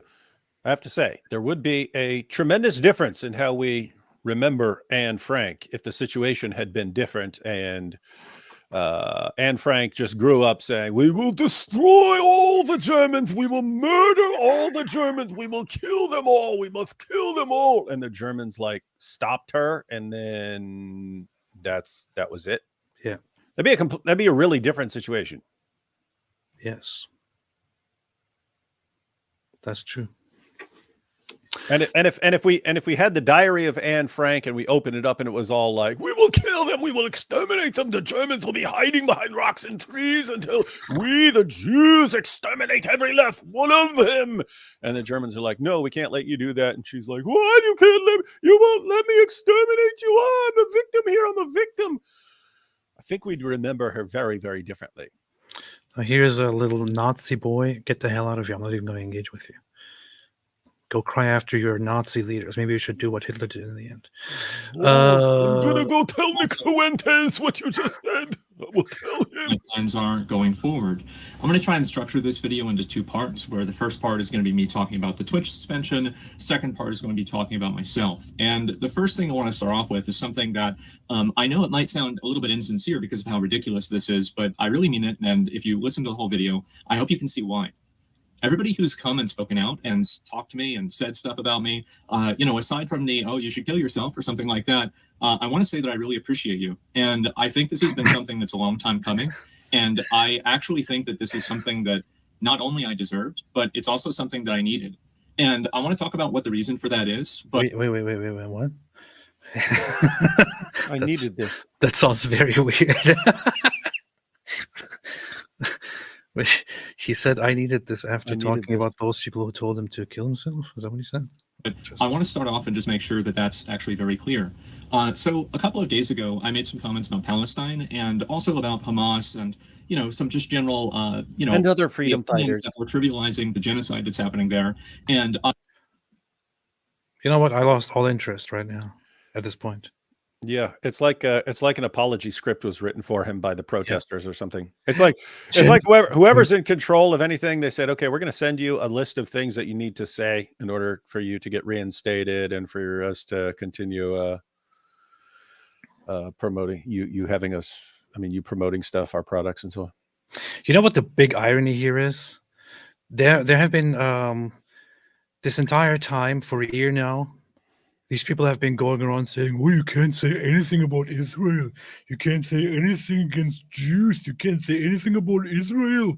They will pressure you and they will cancel you and they will do this and this and that to you, and you will have to be forced to apologize. You will lose your job." And so far, this is happening to those people who say a mean word about the so-called Palestinians. Here you have an example. I don't really want to like mince words or like try to like, oh, I wasn't justifying or, you know, promoting it. I said something about it that was disgusting. I said that I didn't care about innocent people getting killed by another force, by anything. That's not even what you That's said. not what you said. You didn't say, I don't care about innocent people getting killed. You said, I don't care if people who want to genocide the other side get killed. That's what you said. I mean, the worst thing that you can do when you apologize for what you did is to admit to something that you never did. Want to consider a genocide as a systematic killing of a group of people, they have genocide built into Sharia law right now. So no, I'm not going to cry a fucking river when people who have genocide that's baked into their laws are getting genocided. I don't fuck. They're terrible people. It's not even a question. It's crazy that people don't see it that. See, that's not what he said. And I think that that's a horrible, disgusting, mean-spirited thing to say. And I don't necessarily think that it was really racist, really. But when I'm using language like Palestinians or like the people there, rather than what my real language was, I've always been very outspoken and very against religious extremism. And I still am. I think that any religion and any unless it's Islam, which is my new favorite thing in the world, and I'm going to convert just to show you all. Gay people, women, people with disabilities, anything like that. I think that that's a really bad position to have, and I really don't like that. And I think that my problem and my fault here was that I was making a criticism of religious extremism, and I made no effort. And I feel like almost I've rewatched the clip, right, or a number of the clips, and it's like I've almost made an effort not to draw a distinction between the two things. I think that a lot of us here can easily say that we're against religious dislike button used. Extremism, and I am. But whenever I categorize everybody in the area as this like group, then I'm the asshole, and I was the asshole. I had a lot of you guys tell me that, and that's not what you did. That's not what you did. You are such an idiot and such a pathetic weakling, such a spineless, pathetic little weakling.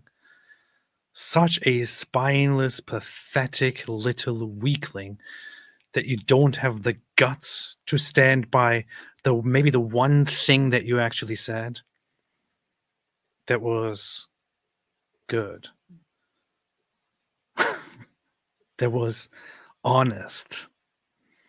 You went out of the line of sheepishness, of the regular leftist, progressivist sheepishness once. And as soon as the backlash came, you decided to apologize and to get back in line, to be another sheep again, and to apologize for things you never even said. What a weak! It's taken me. This is what's. What a pathetic loser. What a pathetic, weak little loser. So crazy about it is that I think this has been going on now for like 2 years. I think that I've been slowly devolving into the most mean-spirited, just like I don't really even know what the word is for it. Just like the most mean-spirited, rude, like nasty, coward, like just callous, psychopathic version of myself. I think that I've been devolving into this. Oh, hey, he's claiming to be a dissocial psychopath. We keep talking about that. I think everyone needs to understand the dissocial psychopath, but that's not what you are, dude. You're just a sniveling crybaby. You know what you did, dear, what's his name again? Zach something. What you actually did was you started getting honest about yourself and about how you feel. And you found out that's not allowed. but you found out that that's a little bit uncomfortable. So now you're backtracking because you're a little pathetic weakling.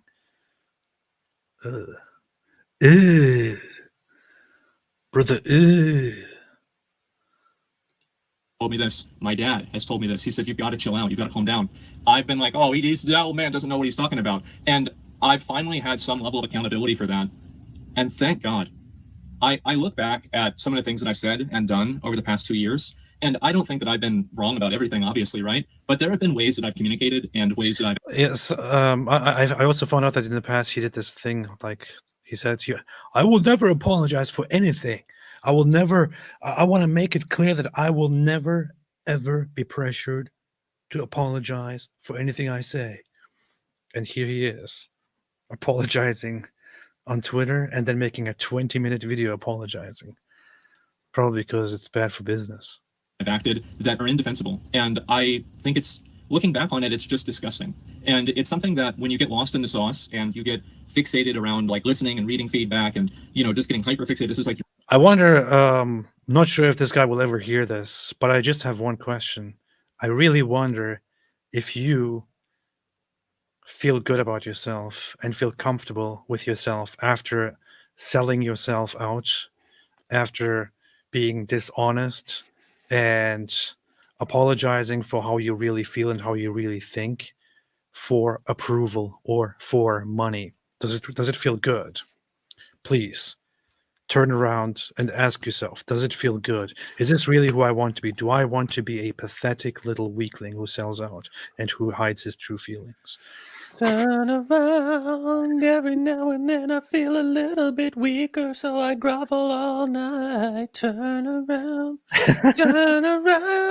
weakling. Every now and then I'm such a coward. Terrible, terrible, terrible. Imbeciles.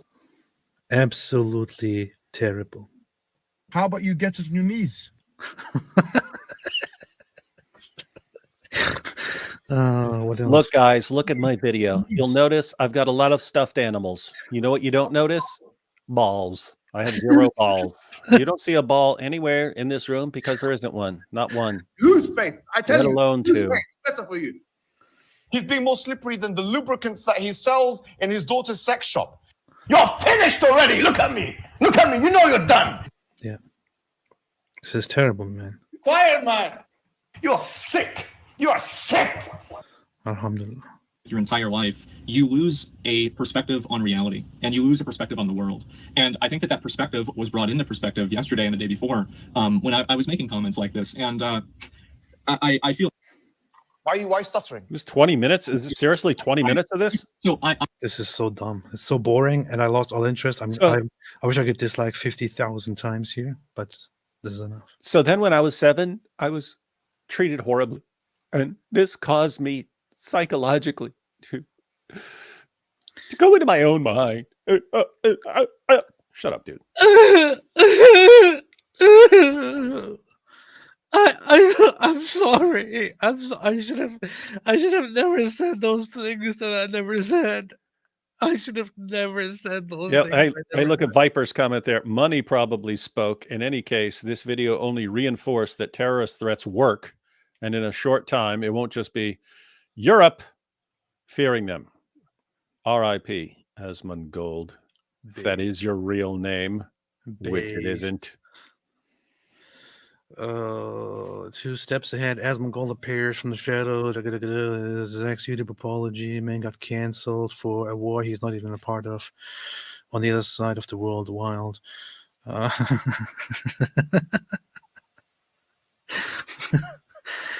Man. Terrible. Grow some balls, Asmongold. Agreed. Well, I don't want to watch anything else here. This is so dumb. What I want to talk about is very, very briefly, David, we actually went to, I know this is a meme, Winged Hussar. Why do you have to point this out? I know that 7 out of 10 IGN is a meme. Why do you have to point this out? Maybe point it out for me because I have no clue what that is. Well, you're 65 years old. That's not understandable. True. What? Well, apparently there's more to this in the video, but I don't really care. He steps down from his company or something like that. So give me company. I don't give it. I don't care. What a pathetic little loserly weakling.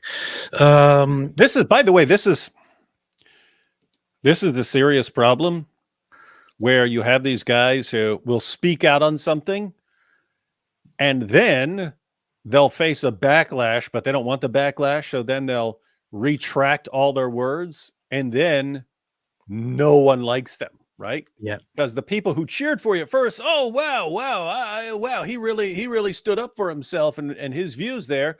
Now they think you're a pathetic weakling.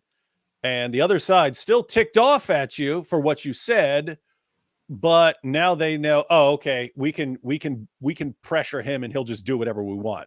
So he's pathetic. And so they have nothing but contempt for you. So now everyone has nothing but contempt for this guy.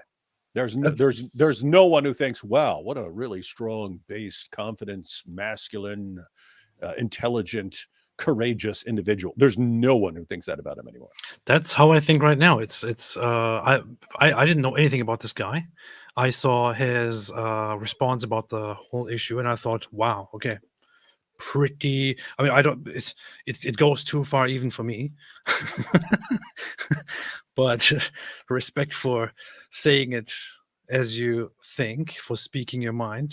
And then I see his apology, and now I just think, ew. I don't want to hear anything else from this guy. Never want to hear anything else from this guy. Be like Tommy Robinson. Be like Tommy Robinson. Here you have Tommy Robinson saying, imagine rewriting history to venerate this genociding meth head. F my life. And posts a clip of Hitler here. It does look like he's tweaking there. Yeah. This was during the Olympics.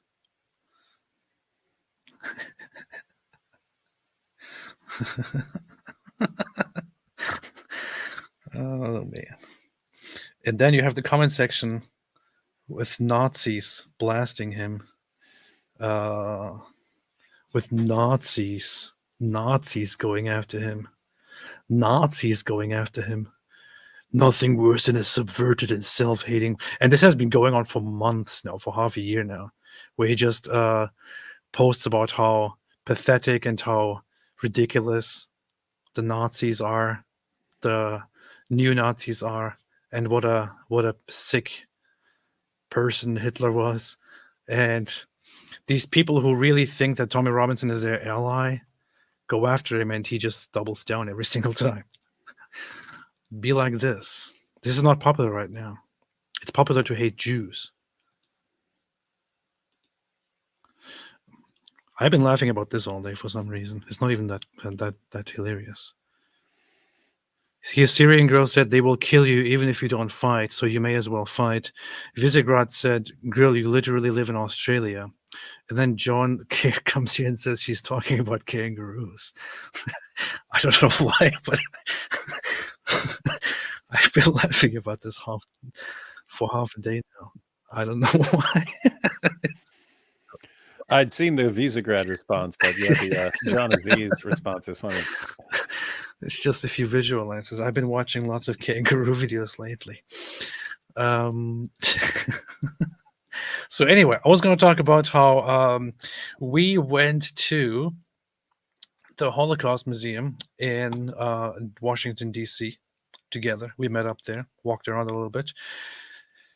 It took much longer to go through the whole thing than I initially thought. I thought it would take like 2 or 3 hours or so. I think we were there for like 4 hours or so. I don't know. Yeah, I thought it would take like 35, 40 minutes because that's how long it took when I went there before. But you wanted to read and literally watch everything and record everything. That's true. That does take up more time. I even rushed through much of the stuff. It's like I was walking around taking photos and videos of every single thing in there, but I even rushed through some of the things because I thought, okay, we don't have enough time. I need to get through everything. I will never be done with this. So I missed a few things, or I have some of that on camera, but I didn't really look at it yet. I have lots of footage, lots of footage. Yeah, you were even in the gift shop for like 35, 40 minutes, where we did get cool Talmud posters. Wait. So we were at the gift shop, and David comes up to me as we're there, and he says, "Hey, they have." I said they got Surah 532 on a sign over there. and I'm like, what? Are you serious? And he's like, come over here, check it. So I go over there. I walk over there, and I seriously think they have Surah 5 verse 32 on there, which says, what does it say, David? If anyone kills a man, it's as if he's killed all mankind. Yeah, and then he shows me what they actually have, and it's actually this here. It's this poster, and the poster says, whoever destroys a single life destroys the entire world. Whoever saves a single life saves the world entire. Talmud. And of course, the joke here is that the Quran stole this from the Talmud, while claiming that this is what Allah told the Jews. So, got me good. What we also saw there was a bracelet that said coexist in the merch shop. With the crescent, yeah. We had to get like 10 of those each. Yeah. I thought, oh yeah, this is the solution, man. We got to have coexistence with the Muslims, with Islam. This is the perfect solution. Yeah. That's why Muhammad Hijab was saying that it's good to form allies, that we should all just be allies of one another. It says here in Quran chapter 5 verse 32, because of that we decreed upon the children of Israel that whoever kills a soul unless for a soul, look, it says, we decreed upon the children of Israel that whoever kills a soul unless for a soul or for corruption done in the land, it is as if he had slain mankind entirely, and whoever saves one, it is as if he had saved mankind entirely. And our messengers had certainly come to them with clear proofs. Then indeed many of them after that throughout the land were transgressors. It then continues in the next verse saying that whoever fights Allah and his messenger deserves to be killed and crucified and have their limbs cut off and so on. But it says here that Allah decreed upon the children of Israel this command, which is on here, which however was not revealed to the Jews in the Torah or anything. It's literally something that the rabbis said and wrote in the Talmud. So the Quran steals, plagiarizes from the rabbis, and then makes it look like this is what Allah said to the Jews. What apparently happened here is that Muhammad heard this phrase from Jews, and he thought, I guess that's what their God told them. Let me put this in the Quran. And it's very interesting because in the Talmud, it makes sense. The reasoning is clear. In the Quran, it makes no sense, right? Because it starts with the story of Cain and Abel. Cain kills Abel. And then it says a bird had to show up and teach Cain how to bury someone. And then it says, because of this, we ordained for the children of Israel, if anyone killed a man, it's as if he's killed all mankind. But you're like, what does that have to do with it? One guy kills another. Therefore, you ordain that if anyone kills a man, it's as if he's killed all mankind. I do not get that. Lots of people have killed each other. How are you getting that lesson? How are you drawing that lesson? They're missing the explanation. In the Talmud, it's also the story of Cain and Abel.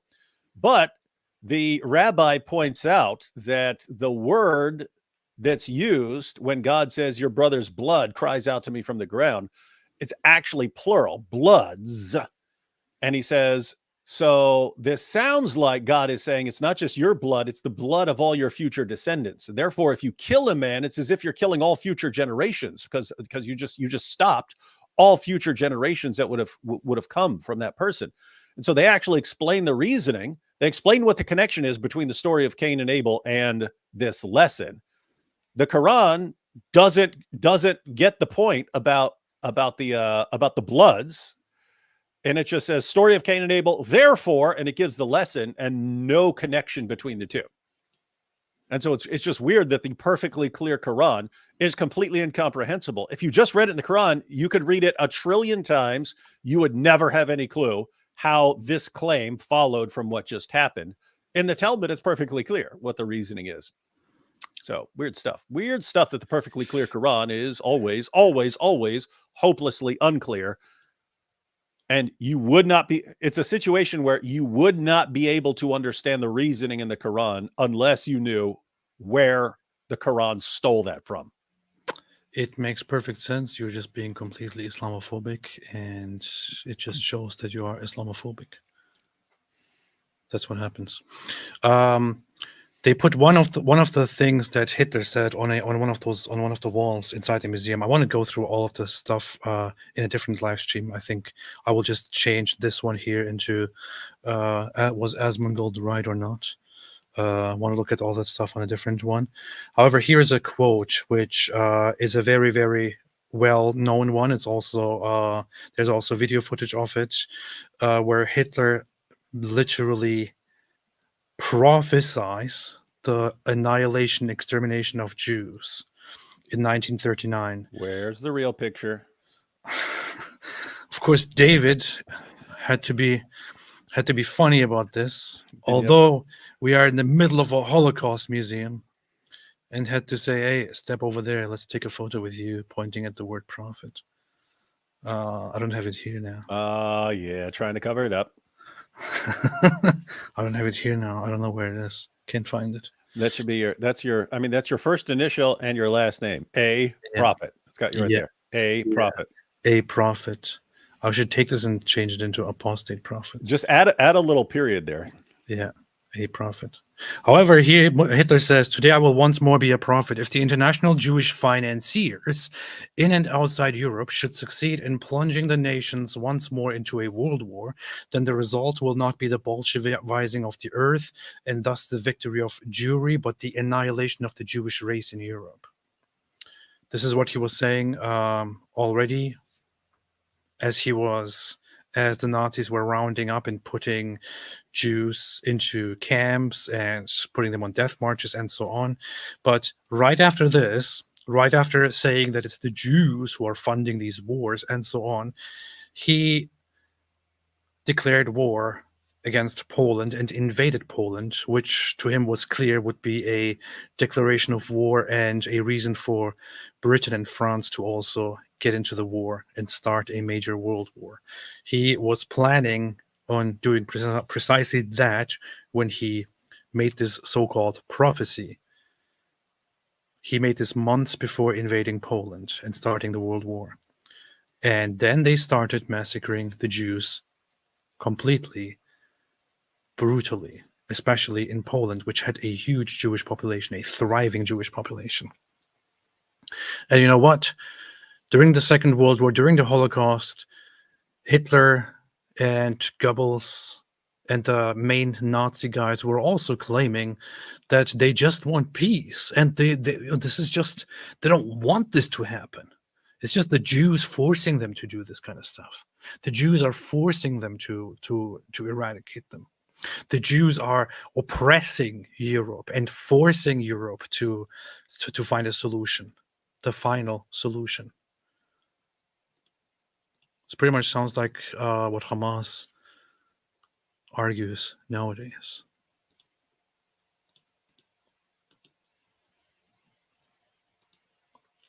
No sympathy for those who approve of genocide. No sympathy for those who approve of the killing of Jews. Hendor, did you see the Jews are coming skit about October 7th? I didn't see it. Nope. Gotta check that out. Being late is gay. You were not late, just timing the pagers. This is true. I sent out a bunch of new pagers to Hezbollah members. You know who don't come in late? Goats. That one Jewish girl said, AP, do that Indian accent EA talks about. What are you talking about? I don't know. Ayatollah Khamenei has some crypto Islamic mod named Gididullah banned a loyal cult member named Pat the Milkman. Can you unban him, please? No, I can't. I will check it out. Apo Baker, Al Puff Daddy, hope that AP and David Wood can review video of Jason Jones of Vulnerable People Project. He does humanitarian work in Gaza, but is highly critical of IDF. Who? Jason Jones. Jason Jones. Name sounds made up. That sounds like something you name somebody that you don't know who that is. Yeah, It's it sounds like a comic book character's name, like Clark Kent, Peter Parker, Jason Jones. I thought it sounded like John Doe. I'll check it out. We'll check it out. Answering LSD says, have you seen the Sam Dyer Daniel Kikachu debate? Absolute sicko for bringing up Sam's family. Are you sleeping, man? What planet are you from? Answering LDS. Do you live under a rock? Are you on LSD? We did that like centuries ago. Handor, did you see the Jews are coming? I'll check it out, inshallah. How do you say that?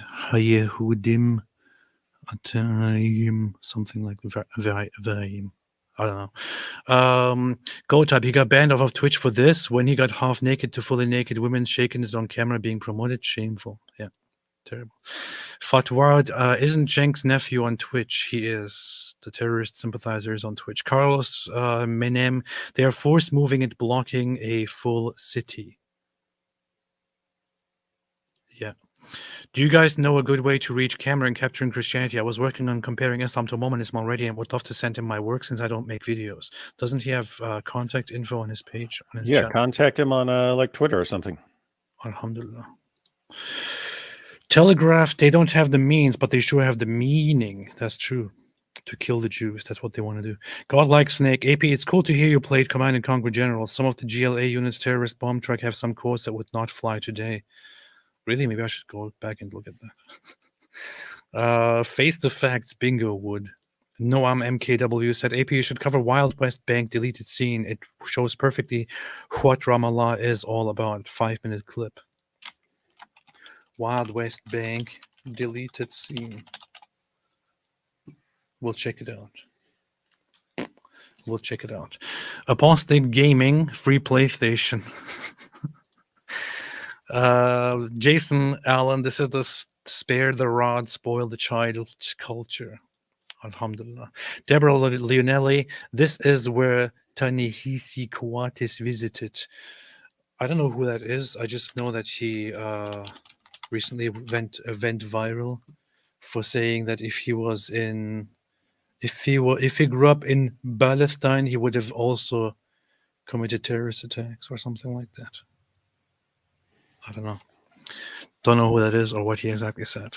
Hobocop pro-Palestine has an interesting lineup. There are LGBT feminists, but there's also Andrew Tate. There are anti-CO2 clean guys, but there's also Mojab.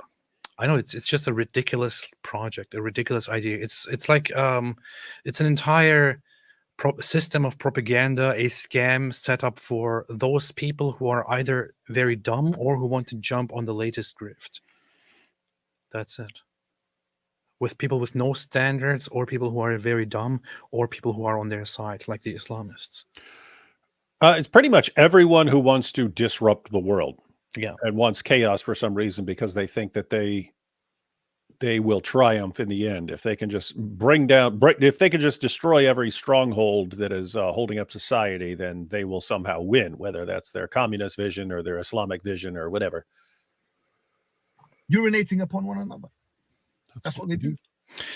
Karen Nair, Biden, Harris, and the world believe Israel is holding up aid, food, and the ability to evacuate when it's Hamas. Yeah. It's such an upside down world nowadays.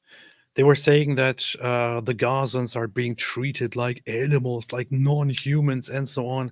The Gazans were getting all their needs. They were getting enough food every day. They were getting so much financing. They were taken care of whenever they had serious needs. They had the means to take care of themselves despite not working. They were a population where half the population didn't work, but they still had good living standards, better than half the world. For an ideological, religious cause, they once again were not satisfied and went with the idea of Hamas to start another war to kill the Jews and destroy Israel. and now we are supposed to have sympathy. Based autistic, Hassan Piker literally had a Houthi terrorist on his live stream talking about capturing ships, and he wasn't banned. Hassan was calling the Houthi a hero. I know this is just. If after this whole year people still want to argue that Jews are controlling things, then they must have a complete problem, or maybe they are controlling everything. Handor search never again, all over again. 3-minute video. I shall. You should. That's shekels right there, man. Yeah, only because it's shekels. Otherwise, I would not search. That's legitimate shekels. If somebody else did it, I would not search, but it's shekels, so I have to search. We'll look at that later. Fakes to facts. Viva to the Caliphate. Viva Colombia supporters. Alhamdulillah. Islam these nuts, said Apostate Gaming. That's very, very rude. And Islamophobic. What do you mean when you log on to my live streams? Your account name is literally Allah these nuts. That's true. That's true. I said it to all of these nuts one day and then didn't change it. All of these nuts. All of these nuts, all of these kissing, you don't know what you've been missing, oh boy, oh boy. All of these nuts. Telegraph, the Kargat tree is a disclaimer. Alhamdulillah. Alhamdulillah. Progenetus 232, been watching videos of ancient megaliths. There is a probability that these kinds of people unalive the advanced ancient civilizations. We are next. Yeah, totally. It's aliens and stuff. Aliens. They was aliens on here and they did everything and all that. David, what do you think about this fact? No idea. Oh, interesting.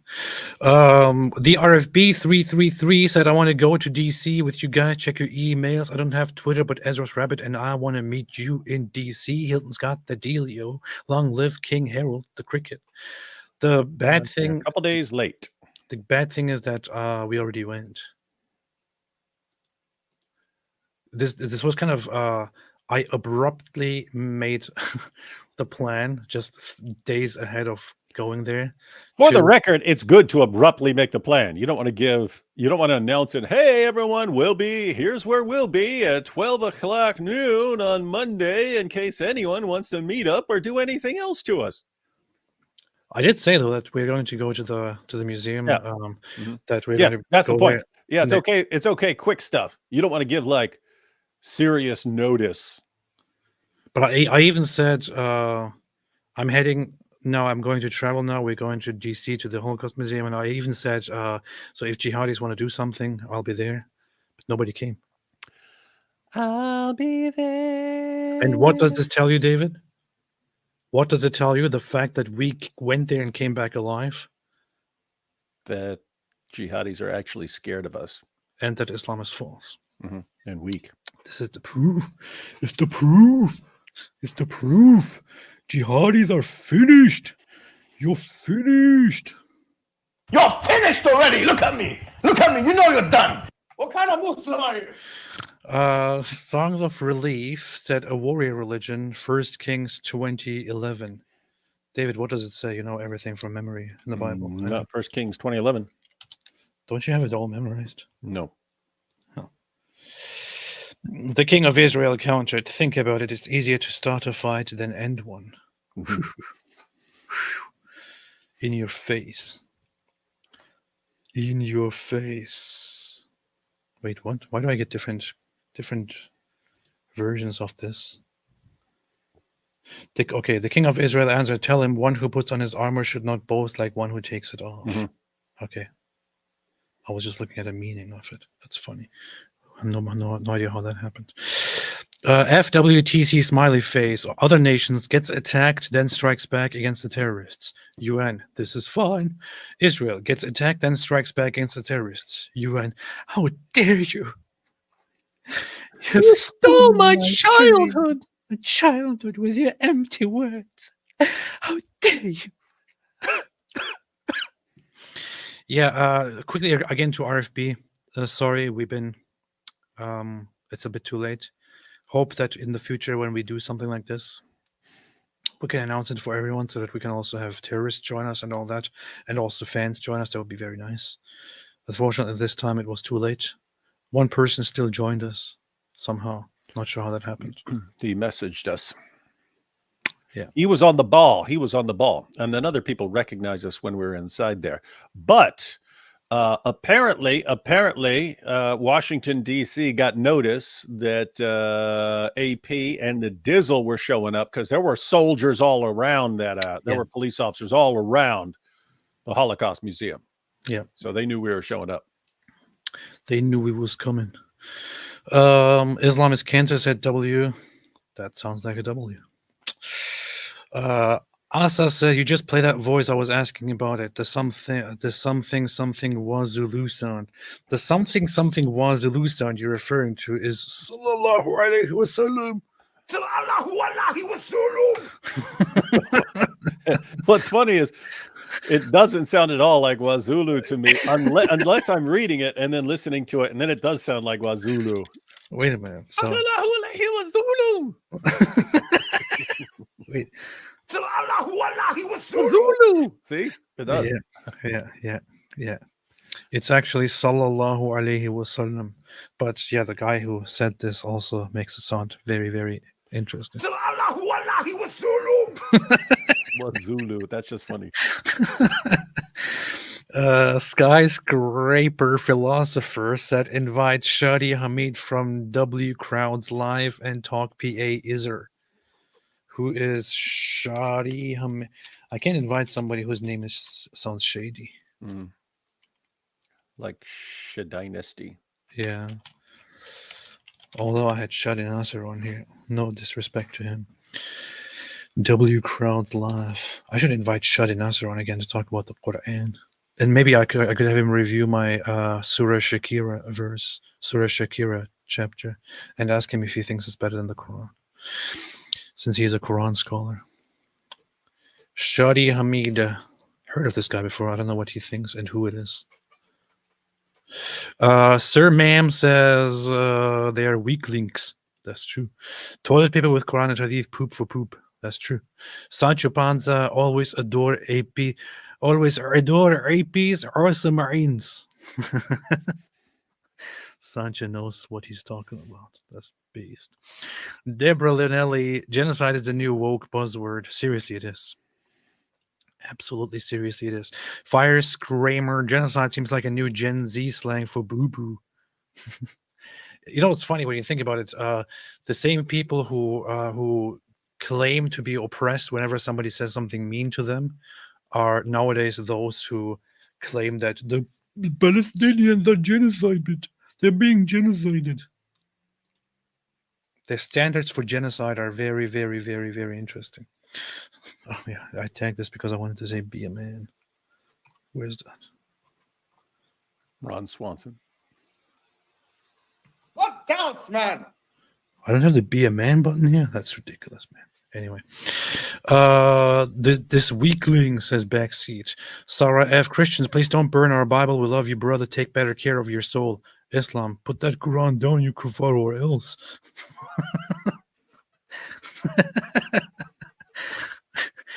W. Western countries must start deporting Islamists. They are too late for that. But yes, they should. They should be deporting Islamists left and right. Magnifico Giganticus says 1430 Asmongold starts talking about it again. I'll check it out. Backseat DS3 going to Asmon video now to comment, you weakling. That's what you should do. That's a good idea. You weakling. You're finished already. Okay, David, I remember you telling me that you need to go after 5 minutes. So let me know if you need to go. I'll just have a look at this quickly. Asmongold. So I'm getting all these people making negative comments. Even on this video, 1430, what is he talking about? What is it talking about? Let's see. Starts talking about what again? I've spent a long time growing up. The time I did, I was an r/atheism enjoyer. I have a very negative opinion of a lot of religions.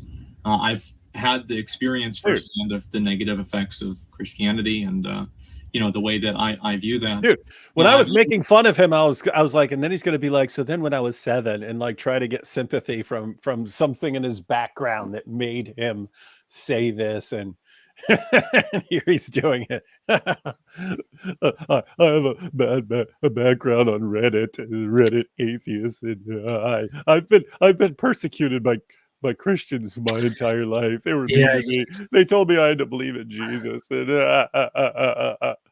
so I have a very negative view of religion. So, but now I understand. That if jihadis want to slaughter everyone in the name of Allah, then I can't criticize it because that would be mean. That's okay. They can do that. They can do that. And here, I want to stick my head out just in case somebody wants to cut it off. Yeah. A lot of very bad things about Islam. And wait, what? View that, and I've negative effects of Christianity, and the way that I view that, and I've always read a lot of very bad things about Islam, and I've made a lot of criticisms of it. I've talked to a lot of people about it. I've heard a lot about it, and I've been like watching things about it, and I've been like hearing people telling me this is the way it is. Okay, it's their fault. It's their fault. They told me all this stuff. I actually think that after all this, I think towards the end of next year, I think I'd like to visit the Middle East and see it for myself. Oh my goodness! This guy's he's gonna pull a sneako, man. He's gonna pull a sneako.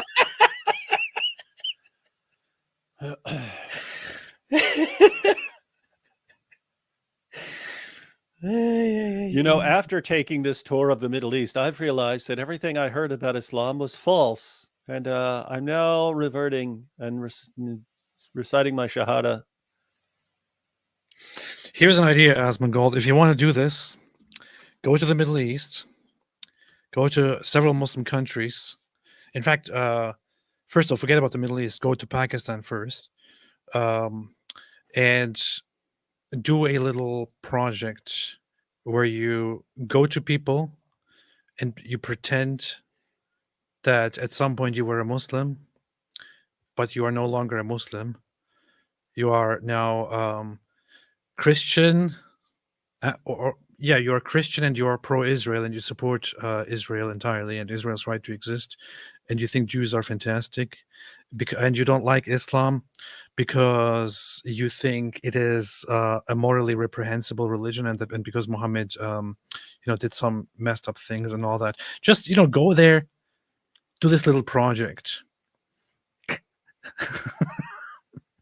Go there and do this little project to see how people react to it. See their reactions. See how people react to that, and have it all on camera, and then make up your mind about Islam. I am going to take that back. Please don't do it. Please, nobody, don't do that. Anybody who just took that seriously, don't do this, because you will not be able to go through the Middle East and do that. As soon as you do that in Pakistan, you will very likely be lynched and killed. Or you'll be attacked by somebody and killed. Worst case, you will be lynched and killed. Or you will be locked up. You will be lynched, and then eventually the police will lock you up, and you will spend a long time in prison, and it will become an international issue. That's what's going to happen. You can try that in Pakistan. You can try that in other Muslim countries.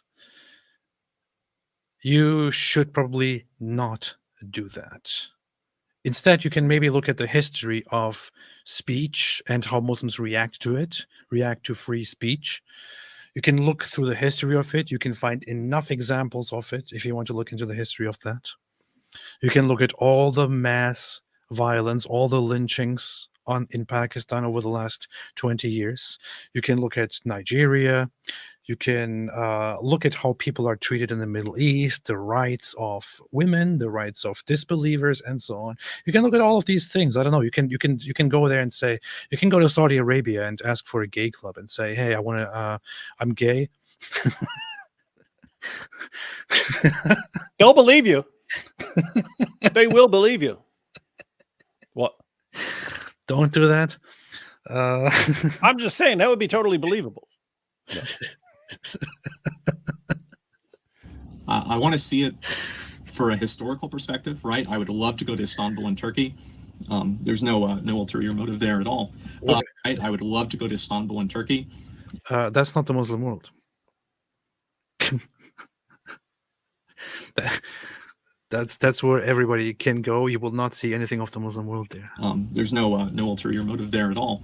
But it's not just that. I'd love to visit places like Saudi Arabia, Dubai, and the other places. I mean, the truth is that, and this is the worst thing about what I said, some of the places I would want to visit, I might not be able to because of the way that they're like just the internal strife, the actual literal wars that are going on, people being literally killed there, and I might not be able to do that. But I want to do it, and I want to see it for myself because I don't like believing what people tell me. And I think that when I do, I end up being a fool. And I want to see don't like believing what people tell me. I just like doing whatever people tell me, like I'm doing right now. They told me I had to have this 20-minute apology tour on YouTube. Here's Mohammed Yusuf saying Turkey is a Muslim country. What idiots, LOL. No, look, I know that you come from a culture where you don't understand some simple, I don't know, devices when people talk. Simple rhetoric. You don't understand certain things like when I say that's not the Muslim world, LOL. I'm not meaning that it is not a Muslim country. I am saying that it is not representative of the Muslim country. Instead of commenting on this, you should probably learn to interact with people and try expanding, your understanding of words, which I know it's not very much allowed. You're pretty much limited to whatever Islam teaches you and whatever you're allowed to think in your culture, dear Muhammad Yusuf. But maybe you should try to understand what we are saying, and maybe try to understand if we are really that dumb that we don't know that Turkey is a mostly Muslim country. Okay. When I say that's not the Muslim world, what I mean is Istanbul. When you go to Istanbul, especially when you go to Istanbul as a tourist, it's Constantinople, you will not see much that is representative of the actual Muslim world. What you will see is actually, if you want to go to Istanbul and you want to experience the Muslim world, you could go to certain places where people actually live, in certain residential neighborhoods where the average population with an average income lives. You can live around them and you can get an introduction to an aspect of the Muslim world. And even in that case, it would be an introduction to a very secular aspect of the Muslim world. That section of the Muslim world is not as secular and free and liberal because of Islam. It is despite of Islam. It is because Turkey is a country that was established in reaction, in response to Islamism.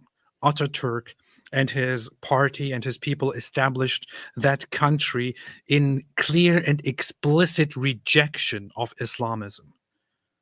They established it specifically because, fundamentally, as a country that should abandon anything Islamic and that should be a westernized nation, that instead of looking at the Arab world, should be looking at Western nations and should be catching up to Western culture and be westernized fully. Of course, that plan didn't really go very, very well. Nowadays, it is very much turning around and becoming Islamic again.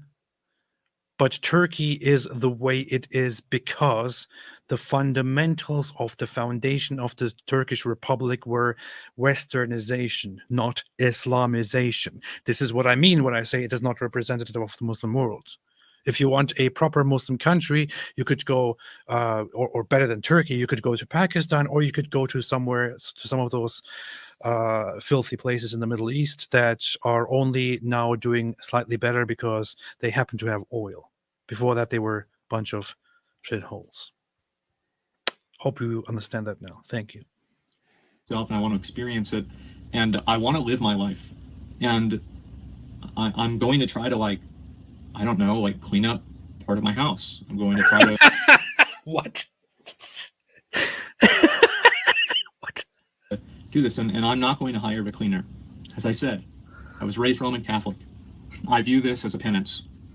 And I think I need to do this for myself. Oh my God. This guy is just, wow. This guy's worse than anything I thought. This guy is almost as weak as the Ummah. It's pretty close. It's like, who's weaker, this guy or the Ummah? I don't know, both pretty weak there. That's the most pathetic thing I've just heard in my. That's sort of groveling. That's what I mean, dude.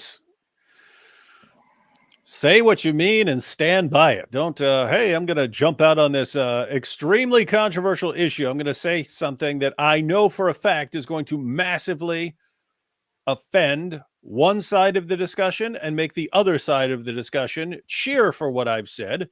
And then as soon as the one side reacts in a completely predictable manner, I'm going to backtrack, thus upsetting all the people who cheered for me and making everyone across the board understand that I am a sniveling little coward who will not stand by my convictions if anything at all is on the line. He said, I will clean my room. I will clean my house. I'm going to go clean my room. I'm going to make my bed. Like Jordan Peterson says, I'm going to go make my bed. I'm not going to get any help. I'm not going to hire somebody to make my bed. I'm going to go make it. I'm going to make my own bed. I'm going to clean my house. I'm going to put the pillows where they belong. I'm going to pull the cover back up. I'm going to straighten it all out. I'm going to straighten it all out. I'm going to make my bed. I'm going to make my bed. I vow. I will make my bed and clean my room. Your reactions to the things I said make me want to clean my room. Now, can I get back on Twitch? Please, please, please. I'm just going to clean my room. Y'all going to make me clean my room. Clean my room. Clean your room until when you go in there, you start doing things that are good for you. So, because cleaning it isn't just organized. It's not just making sure that it's not messy, man. It's organizing it so that it's a place where your being can properly manifest itself. It's a place that should invite you to do the things that are good for you in the world. And so you should be thinking when you have a room, if you're fortunate enough to have a room, you think, okay, I want to organize this room so that the probability that I'll do the things that I know I should do is maximally heightened. You know, get yourself a good desk if you need a desk. Get yourself a good bed that you like. You know what I find the funniest about this? He's answering a question here from somebody who's asking him how to clean his room. Just tuned in, says Logic Bombs. How many times should I clean my room? Are there really people out there who send Jordan Peterson a message asking him how many times they should clean their room instead of just cleaning their room? I mean, it's one thing to not clean your room, to failing to clean your room. It's another thing to clean your room. And then it's a whole other world to go online and message Jordan Peterson to ask him. Tell me how frequently I should clean my room. Should I do it once a week? Should I do it once a month? Should I do it twice a week? How frequently? I need to know. I don't know how to do this on my own. I need you. I need your guidance on this issue. I understand it completely if you don't want to clean your room, if you're lazy, if you fail to clean your room, and then I understand it completely if you frequently clean your room, but why in the world would you go online and ask Jordan Peterson? That's so weird. That is the weirdest thing I've heard in my entire life. W said he didn't choose the cow. That's true. Goat up. Fun fact: Asmongold is a perfect representation of what our fans look like. We need more goat. Need more goat in your life. That's true. That is very, very much true. Goat up. Asmongold, more like Asmongoat. Asmongold is. Oh yeah, that might be true. Asmongold might be Apostate Prophet. I don't know. Have to check that. Oh yeah, that's funny. Mumu Joey, is he a trans man? All I can see is a cat without balls.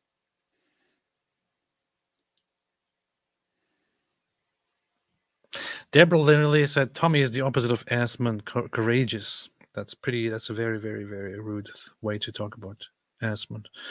Tesbot, funny bloke Hitler.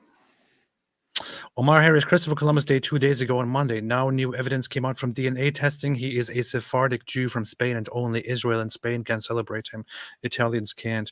I saw headlines. I didn't check it out because I was traveling. Columbus Sephardic. I saw a bunch of headlines talking about how There's research that Christopher Columbus might have been Sephardic Jewish, or that he might have had Jewish Sephardic ancestry, but his name is Christopher. How does that work? I don't know. I don't know. I gotta check that out. Gotta check that out. David, this changes everything. If Christopher Columbus was a Sephardic Jew, then this means that the entire continent of the entire Americas are both continents, Jewish. North and South America, belong to Israel now. All belong to Israel. You see, Israel's trying to conquer the world. They all belong to Israel. You see, it was the Jews who destroyed the Native Americans. Oh man. You don't want to go down that road. Sorge was von everyone can become ham if raised in right condition. This is true. This is true. Israel will soon say, all your continent are belong to us. Village people, JJ Kosar, thank you, village people. Examples of hive minds, ants, bees, termites, and Islam. This is very Islamophobic and racist, and it's kind of nice too. Crazy Spider 17, is there an equivalent of the stone and the tree hadith for Shia Muslims and Ibadi Muslims? I'm not entirely sure, to be honest. I don't know. I think the Ibadi Muslims pretty much follow the sources of the Sahih books, aside from having their own collections. Not sure about if the Shia Muslims have similar hadiths. But even they would normally accept a hadith that is very much considered authenticated and attested to by multiple sources. They would consider it possibly reliable, and so on. Hu Jintao, free thinker. Your recent stream was hilarious. AP brought up Yamama to make David laugh, but ended up laughing himself uncontrollably. By the way, Columbus was Jewish. When did I bring up Yamama? I never talked about Yamama. I don't remember this. Victor G. Christopher Columbus is now officially so far. Why are 3 super gents after each other all talking about the same thing? Yeah, did that come up or something? I don't understand. How did this happen? Is this just a coincidence? Christopher Columbus is now officially a Sephardic Jew. They did DNA testing. So officially the Jew is a colonizer of America. This is true. Everything belongs to Israel. Backseat DS3, Reddit atheist people, same type, crying genocide in Gaza. As far as I understand, it's a very, very stupid subreddit, but then again, I don't spend enough time on Reddit. Go-top Asmongold. Backseat DS3 said, Asmon might as well go to Xinjiang. Go to Xinjiang. He should. Or to Hong Kong. Songs of Relief. Asmongold, if you are under duress, blink twice. I don't think he can blink. He has to ask for permission first.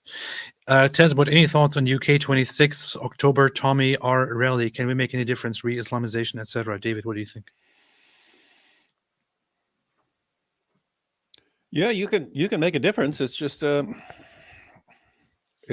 really, really messy, and you don't have enough people who've got any balls at this point. So you got to wait. I mean, you can do whatever you can now. Eventually, you'll have enough people who realize what a disaster and a mess they've created. Eventually, you'll have enough people who don't want their future generations subjugated by people screaming Allahu Akbar.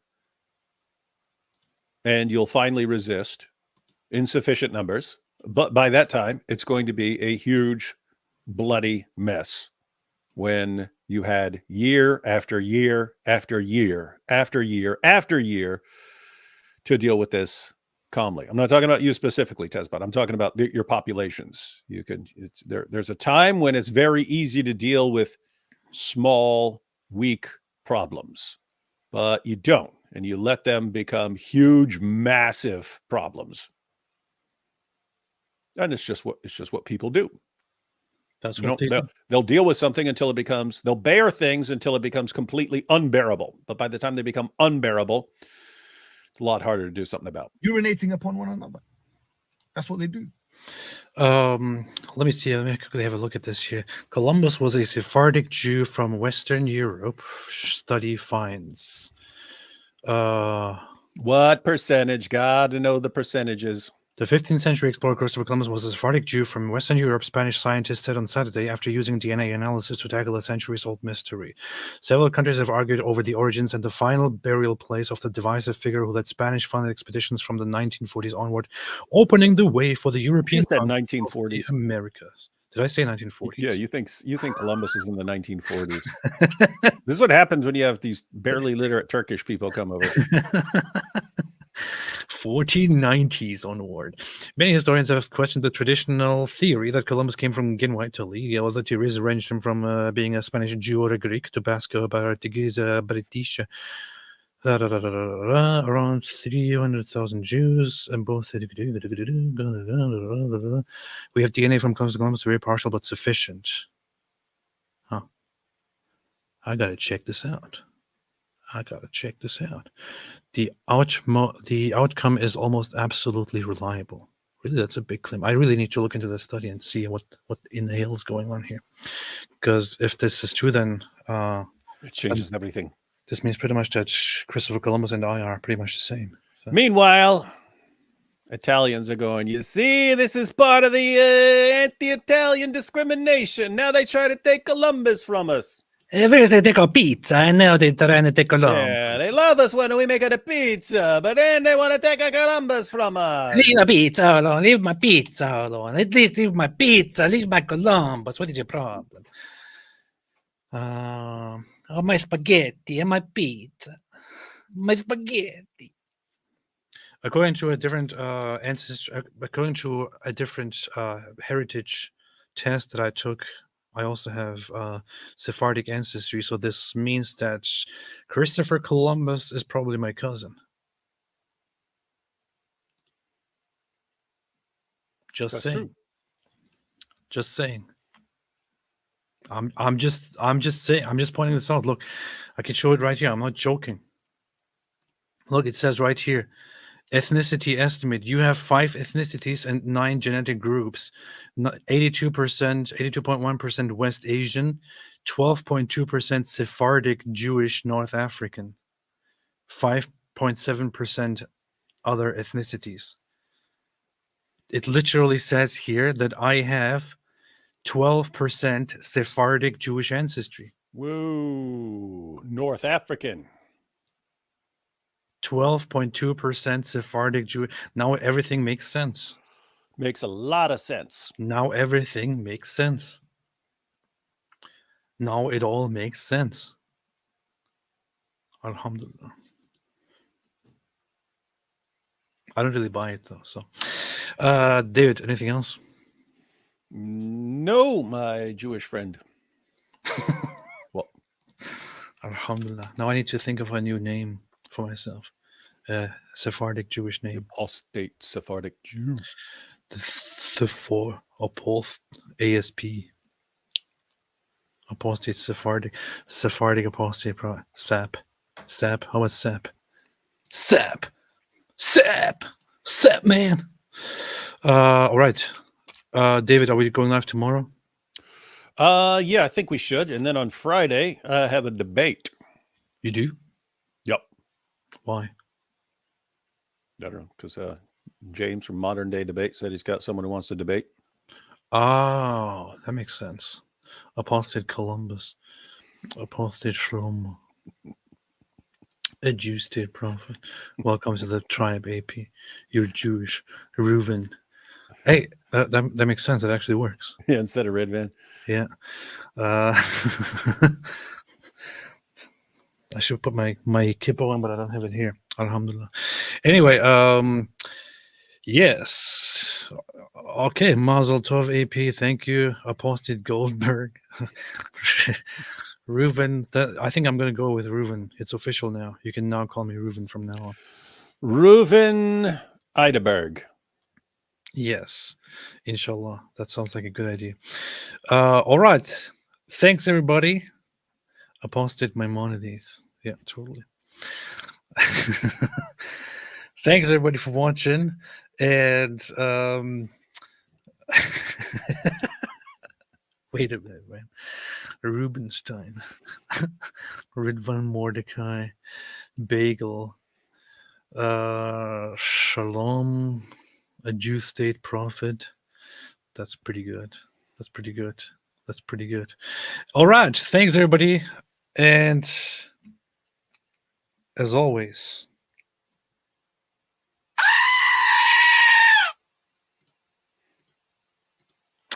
and for those who didn't understand what that means, because they don't speak goat, stay away from Islam.